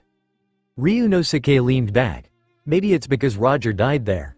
In Golden Lion's twisted mind, the East Blue, being the weakest sea, isn't worthy of being Roger's final resting place. So maybe, just maybe, he's doing this as a final send-off to his old rival. Najenda's eyes widened in shock. Once again, Ryunosuke's insight left her speechless. The amount of knowledge he had was frightening. "Newsbird," Ryunosuke said suddenly, "I want you to deliver a challenge letter to Golden Lion. If he thinks the East Blue is weak, well, I'm from the East Blue. If he's coming after my territory, he can deal with me directly." He swiftly penned the challenge and tied it to the bird. This kind of thing wouldn't work on a SBAG like Blackbeard. But Shiki? Ryunosuke was confident. Golden Lion would take the bait. As for the location, he chose Benkishi's island. It was rugged, remote, and uninhabited. The entire island looked like a massive ship, and with the surrounding sea currents and rocky terrain, it was nearly impossible to navigate. But as a battlefield, it was perfect. "What about the Navy?" Najenda asked cautiously. "If you fight Golden Lion now, it won't be a short battle. If we miss the war at Marineford," Ryunosuke shrugged. "The Navy? They've got bigger problems right now. I've already asked Morgans to spread news of my upcoming duel with Golden Lion, and the tragedy in the East Blue. They're probably panicking more than we are." He stood, brushing dust off his coat. "Besides, it's Blackbeard they've captured now, not Ace. And Whitebeard's health is improving. The Marineford War might not be Whitebeard's funeral this time. Instead, it might be the Navy's rebirth. Marine Headquarters, Marineford. Golden Lion. Shiki." Garp slammed his fist onto the desk, his face frozen in disbelief. After vanishing for 20 years, why show up now? He scanned the don't again. The intel came from none other than Ryunosuke himself. And now, the Dragon Hunter pirates were about to clash with Shiki's crew. "This is..." Garp, Sengoku interrupted, massaging his temples. "Do you think we should get involved? The return of Golden Lion could be a serious threat. But, so could that battle." Sengoku looked visibly haggard. The operation against Blackbeard was nearing its climax. Any unexpected variable could throw everything into chaos. And now, one of the most unpredictable variables of all had reappeared. "I'm not going." Garp set the intelligence report down and casually reached for a senbei, popping it into his mouth. "Ryunosuke is there. I trust he'll take care of the Golden Lion to protect the East Blue." "You think he can defeat the Golden Lion?" Sengoku asked, frowning. Even though Shiki was badly injured back then, it's been 20 years since we last saw him. If he's making a move now, he must be hiding some trump card. Garp didn't respond immediately. He simply chewed, crunching down on the snack like nothing was out of the ordinary. Sengoku stared at him. Something about Garp had changed after that trip to retrieve Ryunosuke's crew. He seemed different, calmer. And from the way he spoke just now, his evaluation of Ryunosuke had clearly become positive. Maybe even a little proud. That pissed Sengoku off. He'd been so stressed over this entire situation that he couldn't sleep, couldn't eat, and his white hair looked even whiter these days. And Garp? This guy was just sitting there, snacking. Ryunosuke has already awakened Conqueror's Haki. His armament Haki has reached the level of Ryuo. And considering the resurrection ability he demonstrated last time. Tell me, Sengoku, what exactly should I be worried about? Garp grinned. Besides, we're the Navy. Why should we interfere in a battle between two pirate crews? That, more than anything, explained why Garp had handed Urzi back to Ryunosuke. Those people. When they fight, they're the kind who don't care about dying. Why? Because they can come back. No one knew what kind of power or cost was involved, but resurrection changed everything. It gave them the confidence to fight without restraint. Other pirates, they couldn't afford to throw their lives away like that. Death was still permanent to them. That's also why Sengoku agreed to let Garp go retrieve them. If these monsters joined up with a force like the Whitebeard pirates, and they weren't afraid to die, it could be catastrophic for everyone else. Sengoku exhaled slowly. So, you're sticking with your previous idea? If we hand Blackbeard over to Whitebeard, the world government will never allow it. And if they don't agree, then what? Garp shrugged. They're welcome to come handle it themselves. I've already notified Kuzan and Borsellino, but don't tell Sakazuki. That guy won't play along, and worse, he might report everything straight to the Celestial Dragons. Sengoku turned towards Suru. What about you, Suru? Do you agree with them?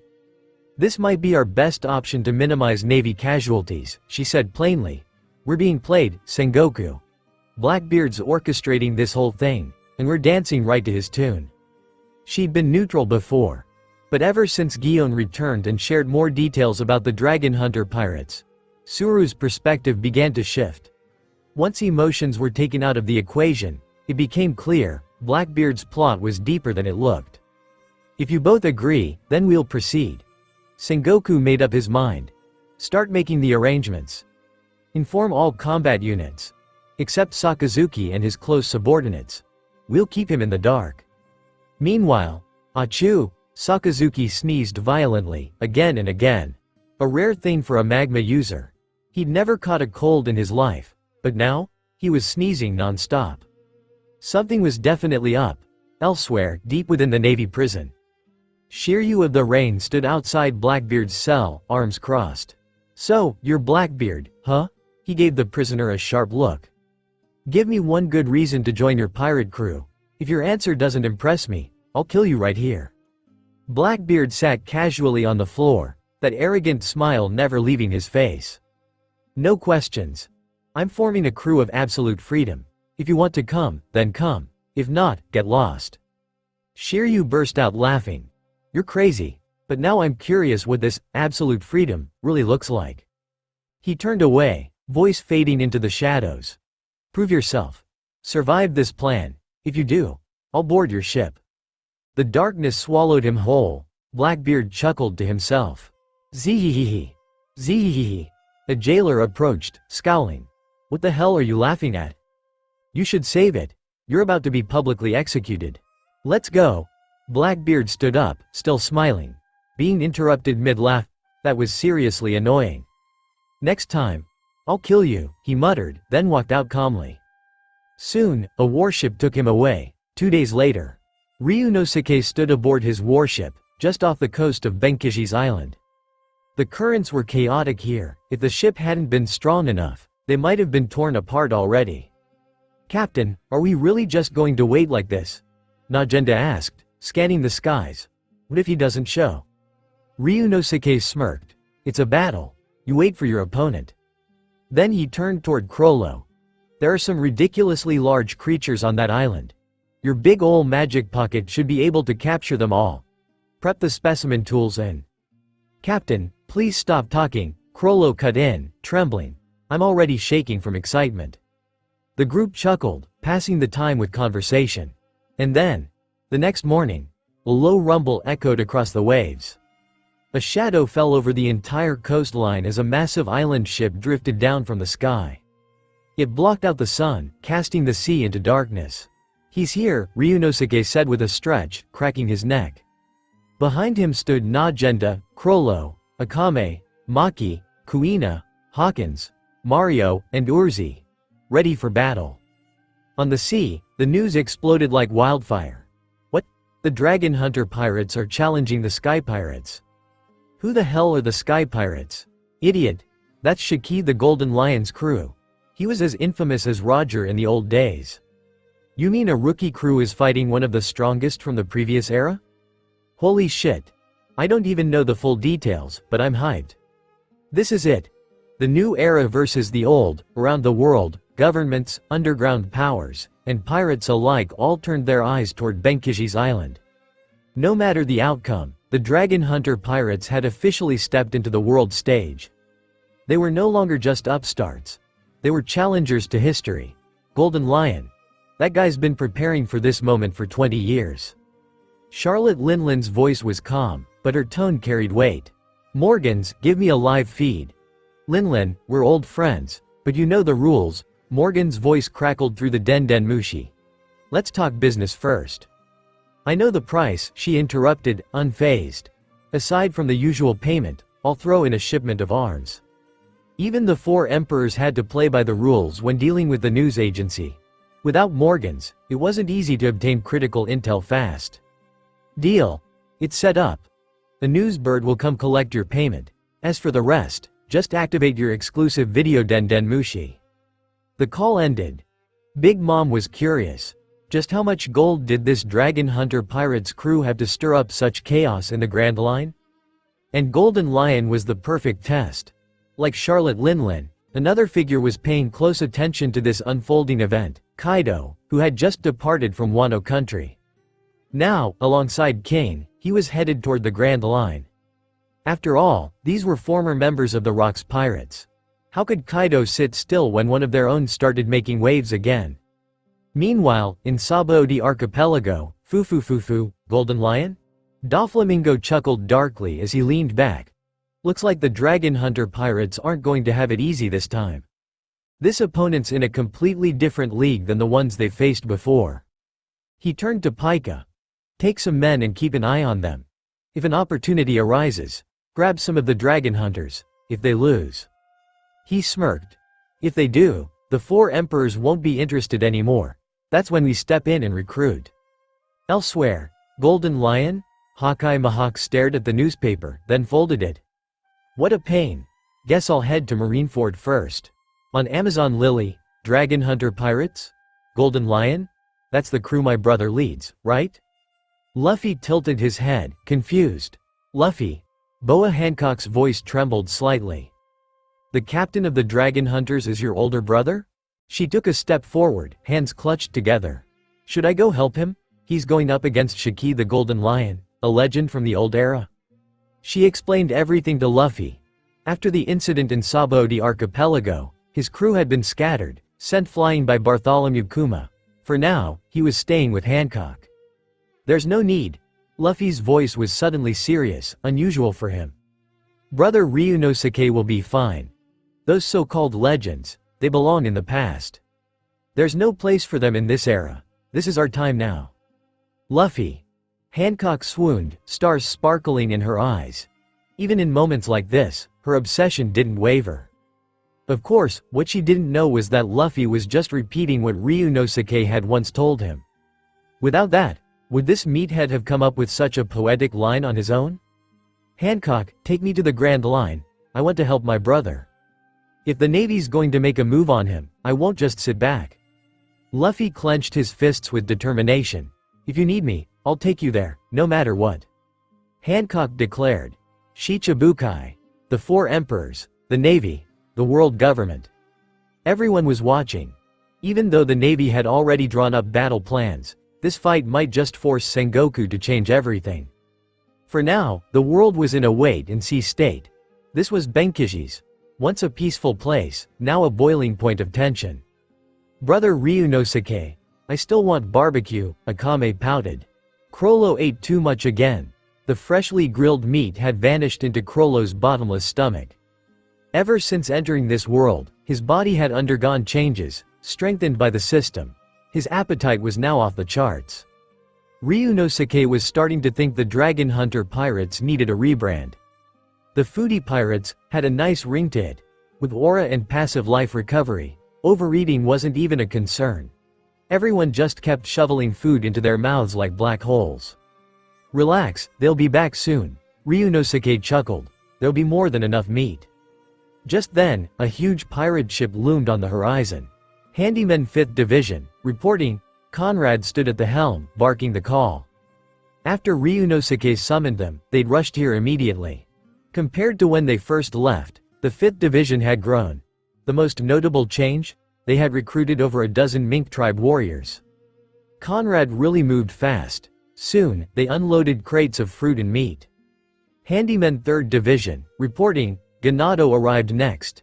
He had been ambushed by CP agents during a previous mission, which lit a fire under him. He doubled down on his training and also pulled in a lot of new blood. Thanks to the Dragon Hunter pirate's growing reputation, many strong devil fruit users and talented young fighters had eagerly joined. His division's contribution? Meat, mountains of it. Now, the island was swarming with over 1,000 people. Except for the divisions led by Akatsuki and Thunder God, everyone else had arrived. And strangely enough, despite the looming war, the vibe was anything but tense. It felt more like a festival than a battlefield. Then the Den Den Mushi rang. Pururu. Pururu. Ryunosuke picked up casually. Uncle Whitebeard, what's got you calling now? He knew Whitebeard was busy, especially with things moving toward the war at Marineford. Are you really planning to fight Shiki? The old man's voice was calm but heavy. This guy's no pushover. No one knows what he's been doing all these years. Are you confident? Whitebeard usually had faith in Ryunosuke. But remembering how erratic and dangerous the Golden Lion could be, he couldn't help but check in. I know. Ryunosuke's voice was firm. I might not have all the details you do, but I'm not walking in blind. I know what he's capable of, and I'm ready. Good. Oh, and by the way, there's been a shift regarding Marineford. Whitebeard paused. A shift? That surprised him. Aside from putting pressure on the Navy, he'd been following Ryunosuke's plan closely. But now, with this sudden mention of a change, he felt thrown off. I had a meeting with Vice Admiral Garp, Ryunosuke said. Then he began explaining the situation in full, every new twist. Every new plan.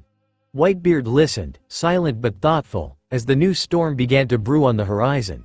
Captain, that is. The island is flying in the sky, it matches the intel perfectly. The flying pirates, Golden Lion's crew, are here. Najenda narrowed her eyes, watching the enormous floating island approach. A powerful aura radiated from it, charging directly toward them. All around, newsbirds flapped their wings, rapidly fleeing from the area. None of them wanted to get caught in the clash between two titanic pirate crews. Everyone, prepare for battle. Ryunosuke's voice rang out. Life return. He pressed a hand to his stomach. In an instant, his body was restored to peak condition, his strength fully replenished. All around him, his crew stood tall, eyes fixed on the floating island steadily approaching. A crazed battle hunger lit up their expressions. Finally, we get to fight alongside the captain. Hell yeah, my blood's boiling. This is the first time we get to battle beside captain and the division captains. I'm so pumped, I could charge in and start slicing right now. The handymen, especially the newer ones, buzzed with excitement. Even those who had joined earlier had never been on the front lines with Ryunosuke himself. To fight beside the captain was a rare honor. Their anticipation was no less intense than the newcomers. The 1st Division, Night Raid, reporting and ready for battle. The 2nd Division, Phantom Troop, locked and loaded. 2nd Handyman Division, Captain Hawkins and all members ready, the enemies already marked for death. One by one, the divisions formed ranks behind Ryunosuke. Let's go. Clap, Tengai Shinsei. Ryunosuke clapped his hands together. The Rinnegan flared open, otherworldly and ominous. He activated his technique. The floating fruit, huh? Come down from the sky then. Far above, the Golden Lion stared down at them, a mocking grin on his face. From his high vantage point, the Dragon Hunter pirates looked like mere ants. They weren't even on the same playing field, or so he thought. Captain, up there, something's, shut it, don't embarrass yourself. Bang! Golden Lion casually pulled his pistol and shot the panicking pirate. Captain! There's something in the sky. Now others were pointing as well, eyes wide in horror. Golden Lion had noticed Ryunosuke clapping moments ago, but brushed it off as some dramatic flair. Just theatrics before a fight. But when he looked up, he froze. A meteorite, and not just any meteorite, an enormous one, plummeting from the heavens. What kind of monster could summon that? The thought flashed through Golden Lion's mind, but he wasn't one to be cowed so easily. He flew upward without hesitation, meeting the meteorite head-on. With a roar, he activated his Devil Fruit ability. A mere rock? Just a toy in the hands of the great Golden Lion?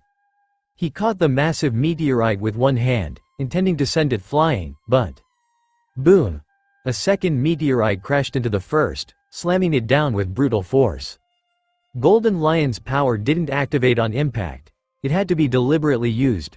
Caught off guard, the meteorite he held was knocked downward, nearly driving the ship's rudder lodged in his head straight into his skull. Buzz! Just in time, he regained control and covered both meteorites in his power.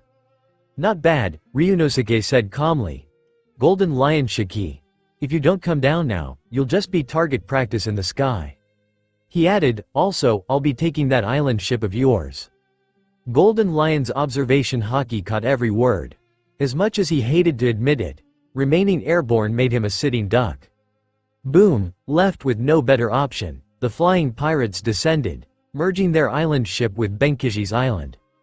Golden Lion hurled the meteorites downward, imbuing them with his floating fruit's power midair. The giant rocks hurtled toward the dragon hunter pirates like falling gods. Ganado. Time to show off. Slice.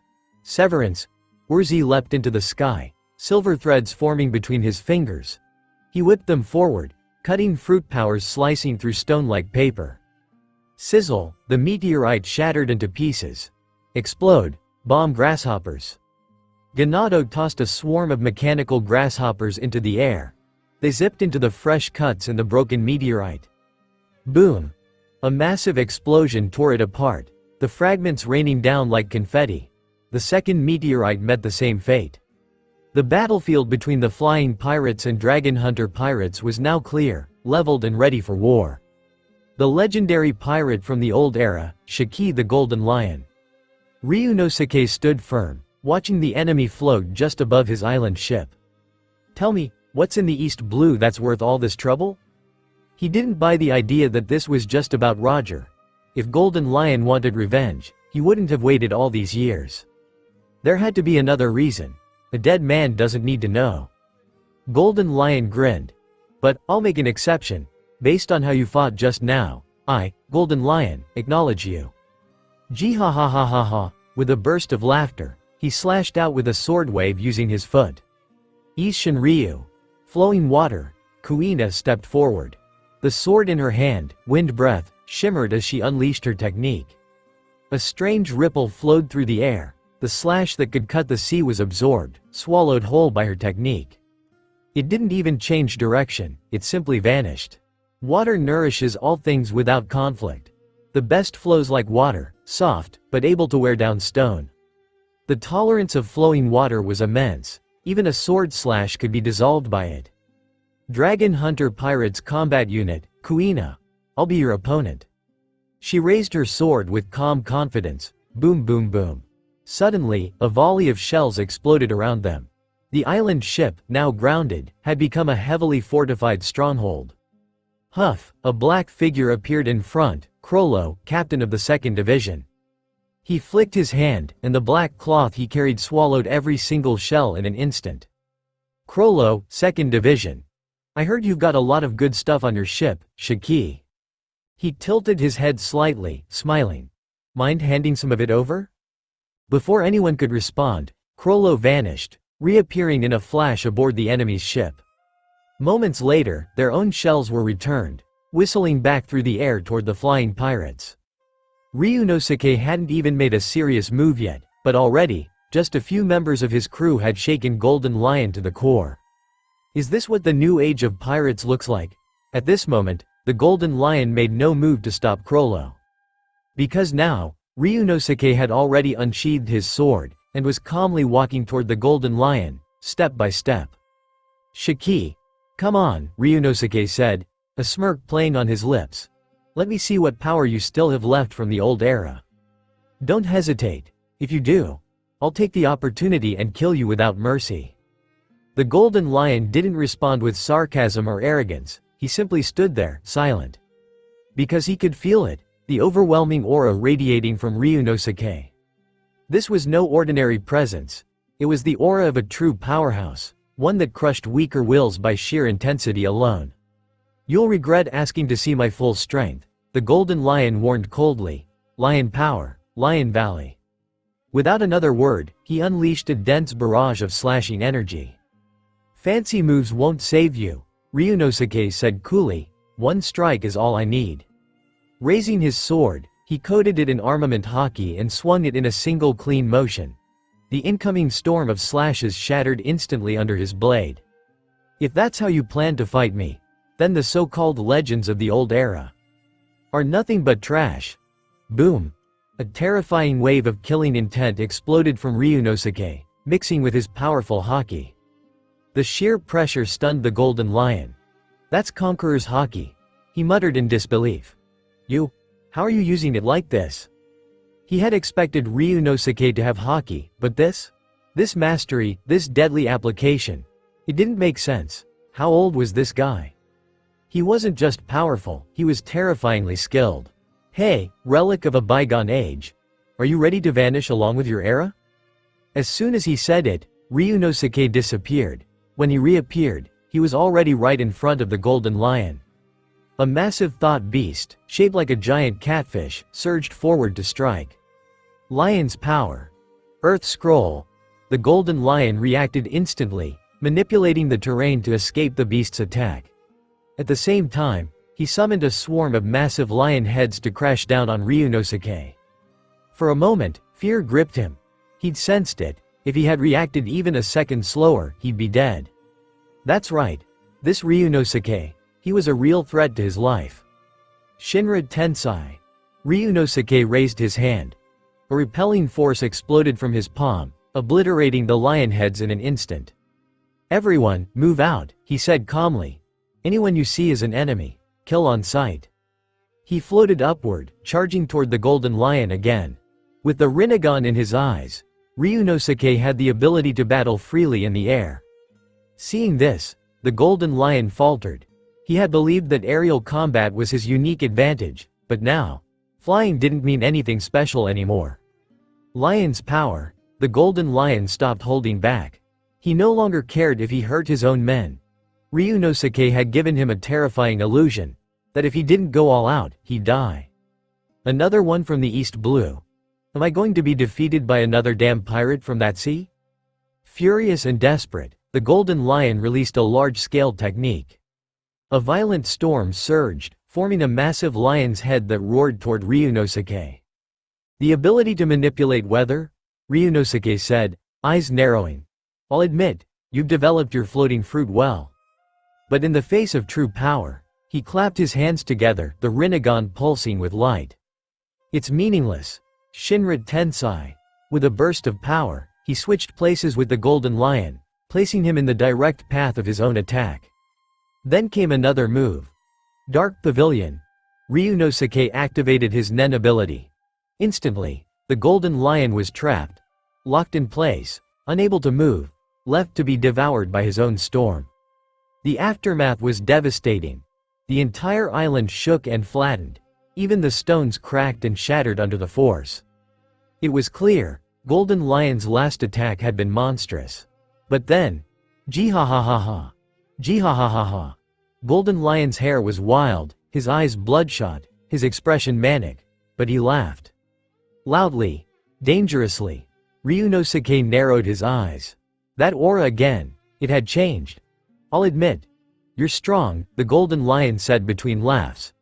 But if you think that's enough to dismiss the old legends, you're wrong. You've got a lot of powers, but not a single fatal one. Boom! Before he could finish, he turned and sent another Earth Scroll blast at someone approaching from the shadows, Akame, attempting a stealth attack. The blow knocked her away. She wasn't hurt, but the ambush failed. Akame, go fight on the other front, Ryunosuke ordered calmly. Leave this one to me. His observation haki is sharp. Assassination won't work on him. Akame clenched her fists but nodded. Understood, Ryunosuke. She dashed away toward the main battlefield. A smart choice, Golden Lion smirked. He removed the two swords strapped to his legs.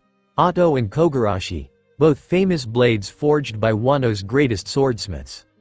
Each had reached the rank of Great Sword. Still airborne, Golden Lion's presence expanded. So your fruit has awakened, Ryunosuke muttered. Impressive, Shiki. You've been hiding your cards well. But just as the two prepared to clash again, boom boom boom.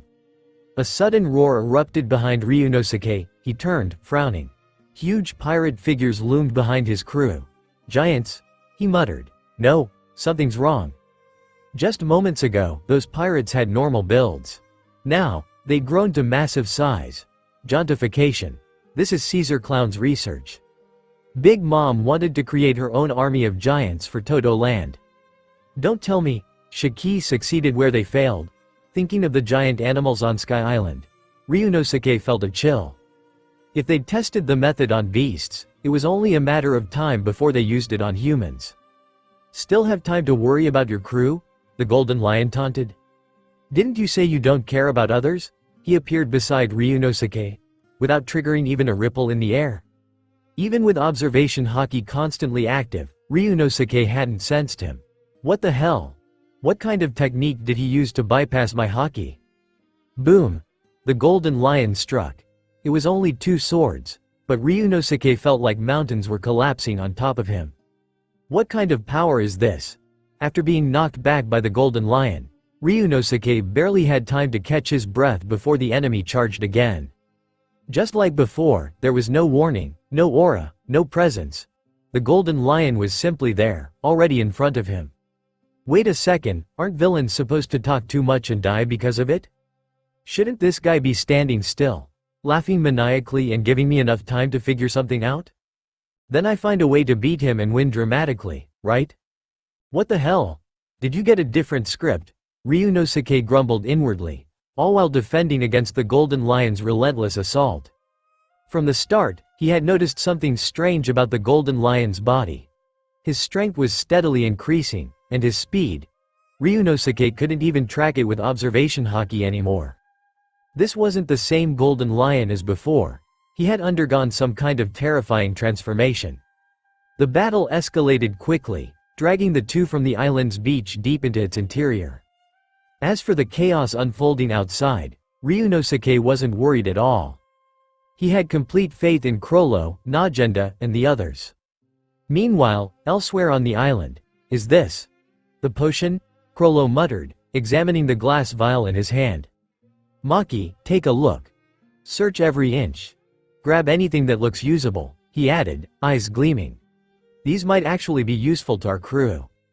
He had snatched the bottle from a pirate who hadn't had time to use it. After witnessing the effects it had on others, Crollo's interest was piqued. Suddenly, a horde of the flying pirates came charging straight at him. Oh, now you decide to focus on me? Crollo said with a smirk. Too bad it's already too late. Closetria space. He raised his hand, and the bandit's secret book materialized in a flash. A massive dark space spread outward, engulfing the surrounding area. When the darkness vanished, the pirates who had been charging at him were simply gone. Elsewhere, Maki found herself surrounded by giant pirates.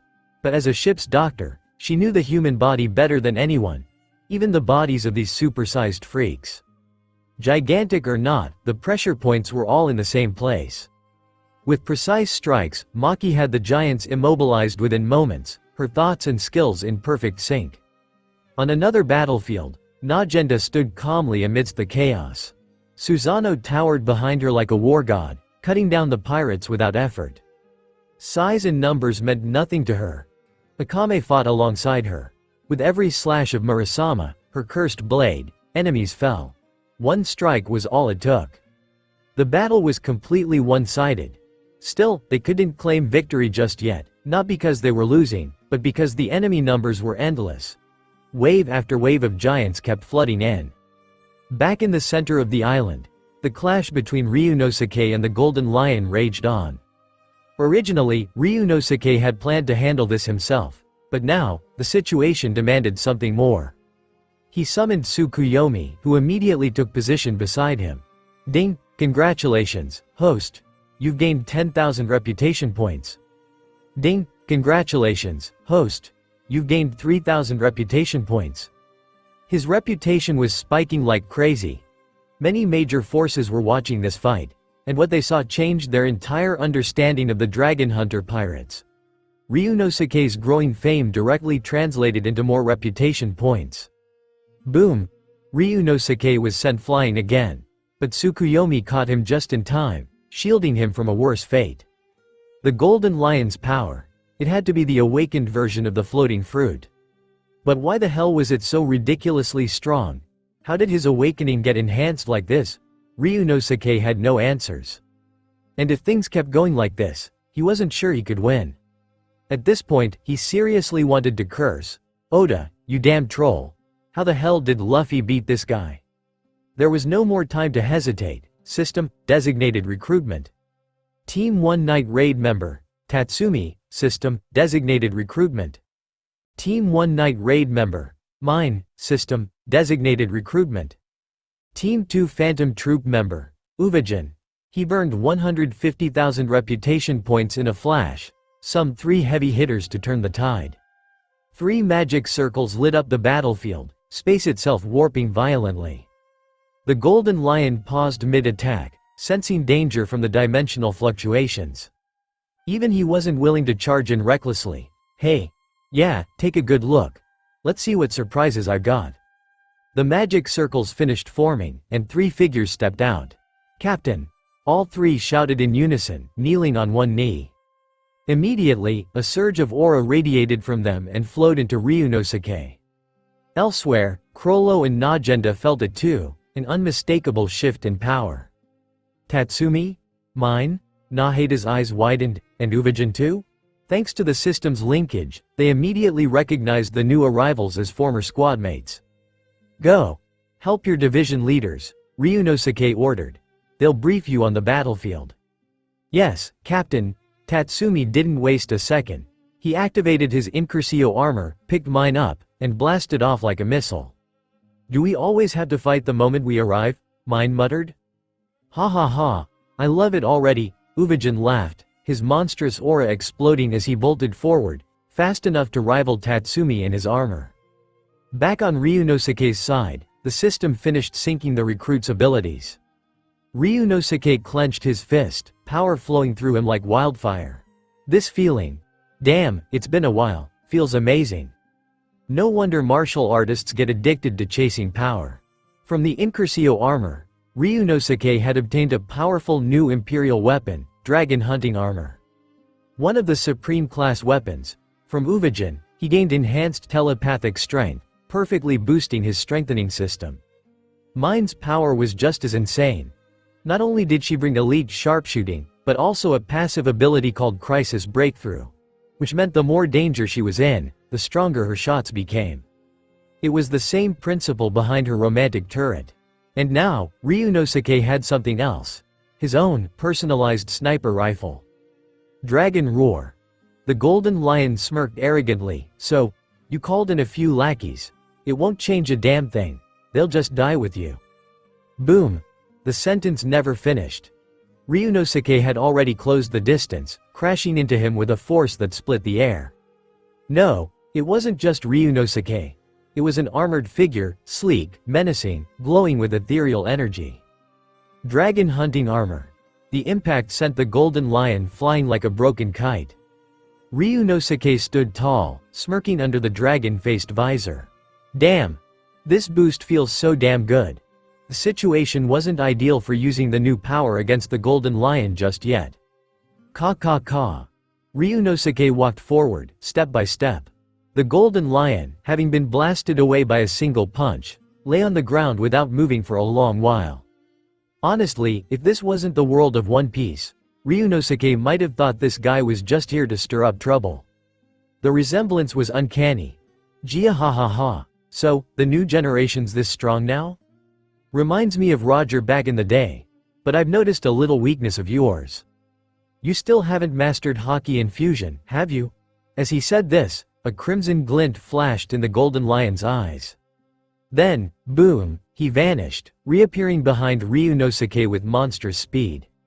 His muscles bulged grotesquely, and his punch sucked the air out of the surroundings. Despite the protection of the dragon hunting armor, Ryunosuke was still sent flying. If it weren't for the newly acquired reinforcement system, that punch might have seriously injured him. So that's Advanced Conqueror's Haki and Fusion, splurt. Blood sprayed from Ryunosuke's mouth. The blow was strong enough to almost damage his core. But he could still fight. You're still standing? I'll admit it, you've exceeded my expectations. This move was meant for that old fossil, Garp. But since you're here now, let's test it on you instead. Lion. Majesty of God. As the golden lion roared, massive lion-shaped heads formed midair, each brimming with destructive force. Ryunosuke felt an overwhelming sense of danger. If he got hit directly, he was dead, no questions. Damn it, Oda, you liar, he'd assumed the golden lion couldn't possibly be this strong. After all, Luffy beat him. Even if that fight was just a show for the world, this was beyond outrageous. Tsukuyomi. Release. Dragon hunting armor. Release. Dragon roar. Release. Ryunosuke no longer cared if his body could take it. He unleashed all three of his imperial tools at once. Then, he held up a single drop of emerald green liquid and drank it. A terrifying aura exploded from his body. Golden wings burst out from his back, with purple and gold lines crawling across his skin. This was his Ryu Sakura Haki. His left arm morphed into a massive cannon barrel. Dragon roar had fused into the dragon hunting armor. Tsukuyomi, meanwhile, embedded itself in his chest like a glowing core. Can it evolve further? Doesn't matter. No time to worry about upgrades. Golden Lion scoffed. In front of divine power, resistance is meaningless. Boom! With a deafening roar, the lion heads launched shockwaves toward Ryunosuke. The island trembled violently. The first wave alone tore through the land, splitting it in two. A torrent of seawater burst into the sky like a geyser. The golden lion's attack was island level.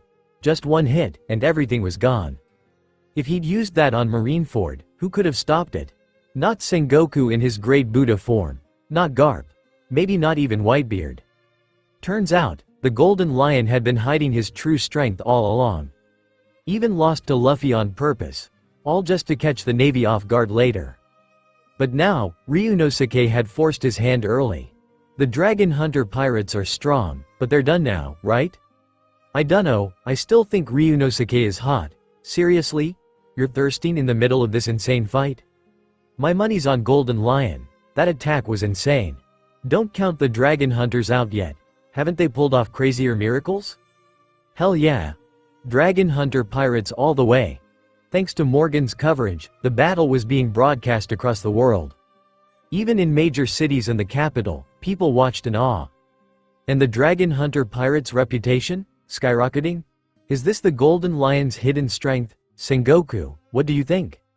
I don't know, Garp replied before Sengoku could finish. Neither had expected this level of power, from either side. Golden Lion had spent 20 years honing his abilities, even after being humiliated, first by Roger, then Garp and Sengoku, then finally thrown into impelled down. And then, he lost his legs. Everyone had written him off. But now? Will the Dragon Hunter pirates vanish here? The Navy had even hoped for it. If Ryunosuke died, they could immediately strike down Golden Lion.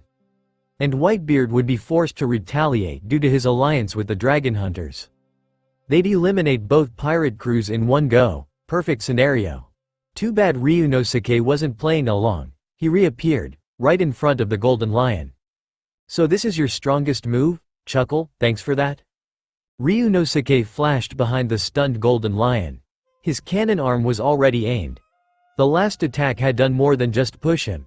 It had triggered the full fusion of his three imperial tools. The backlash from releasing them? Gone. Burned away by the last remnants of the life essence in his body.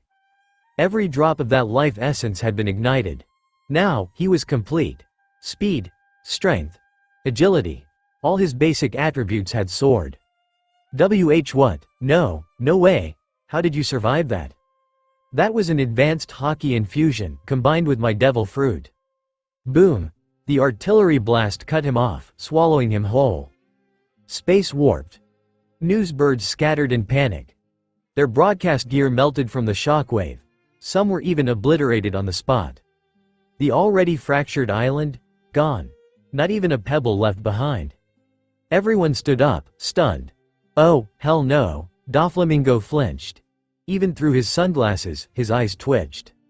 He'd actually considered hunting the Dragon Hunters before. That would have been suicide. The Dragon Hunter pirates. Golden Lion actually lost. Tell the others. Don't provoke them. This guy is nuts. Charlotte Linlin issued the order immediately. Then she contacted Kaido. He'd want to know about this. Let him test the waters. But the ones most shaken were the Navy. 1 second, they were shocked by Golden Lion's overwhelming power. The next, Ryunosuke shattered everything they thought they knew. He didn't just survive, he dominated, and the world was watching.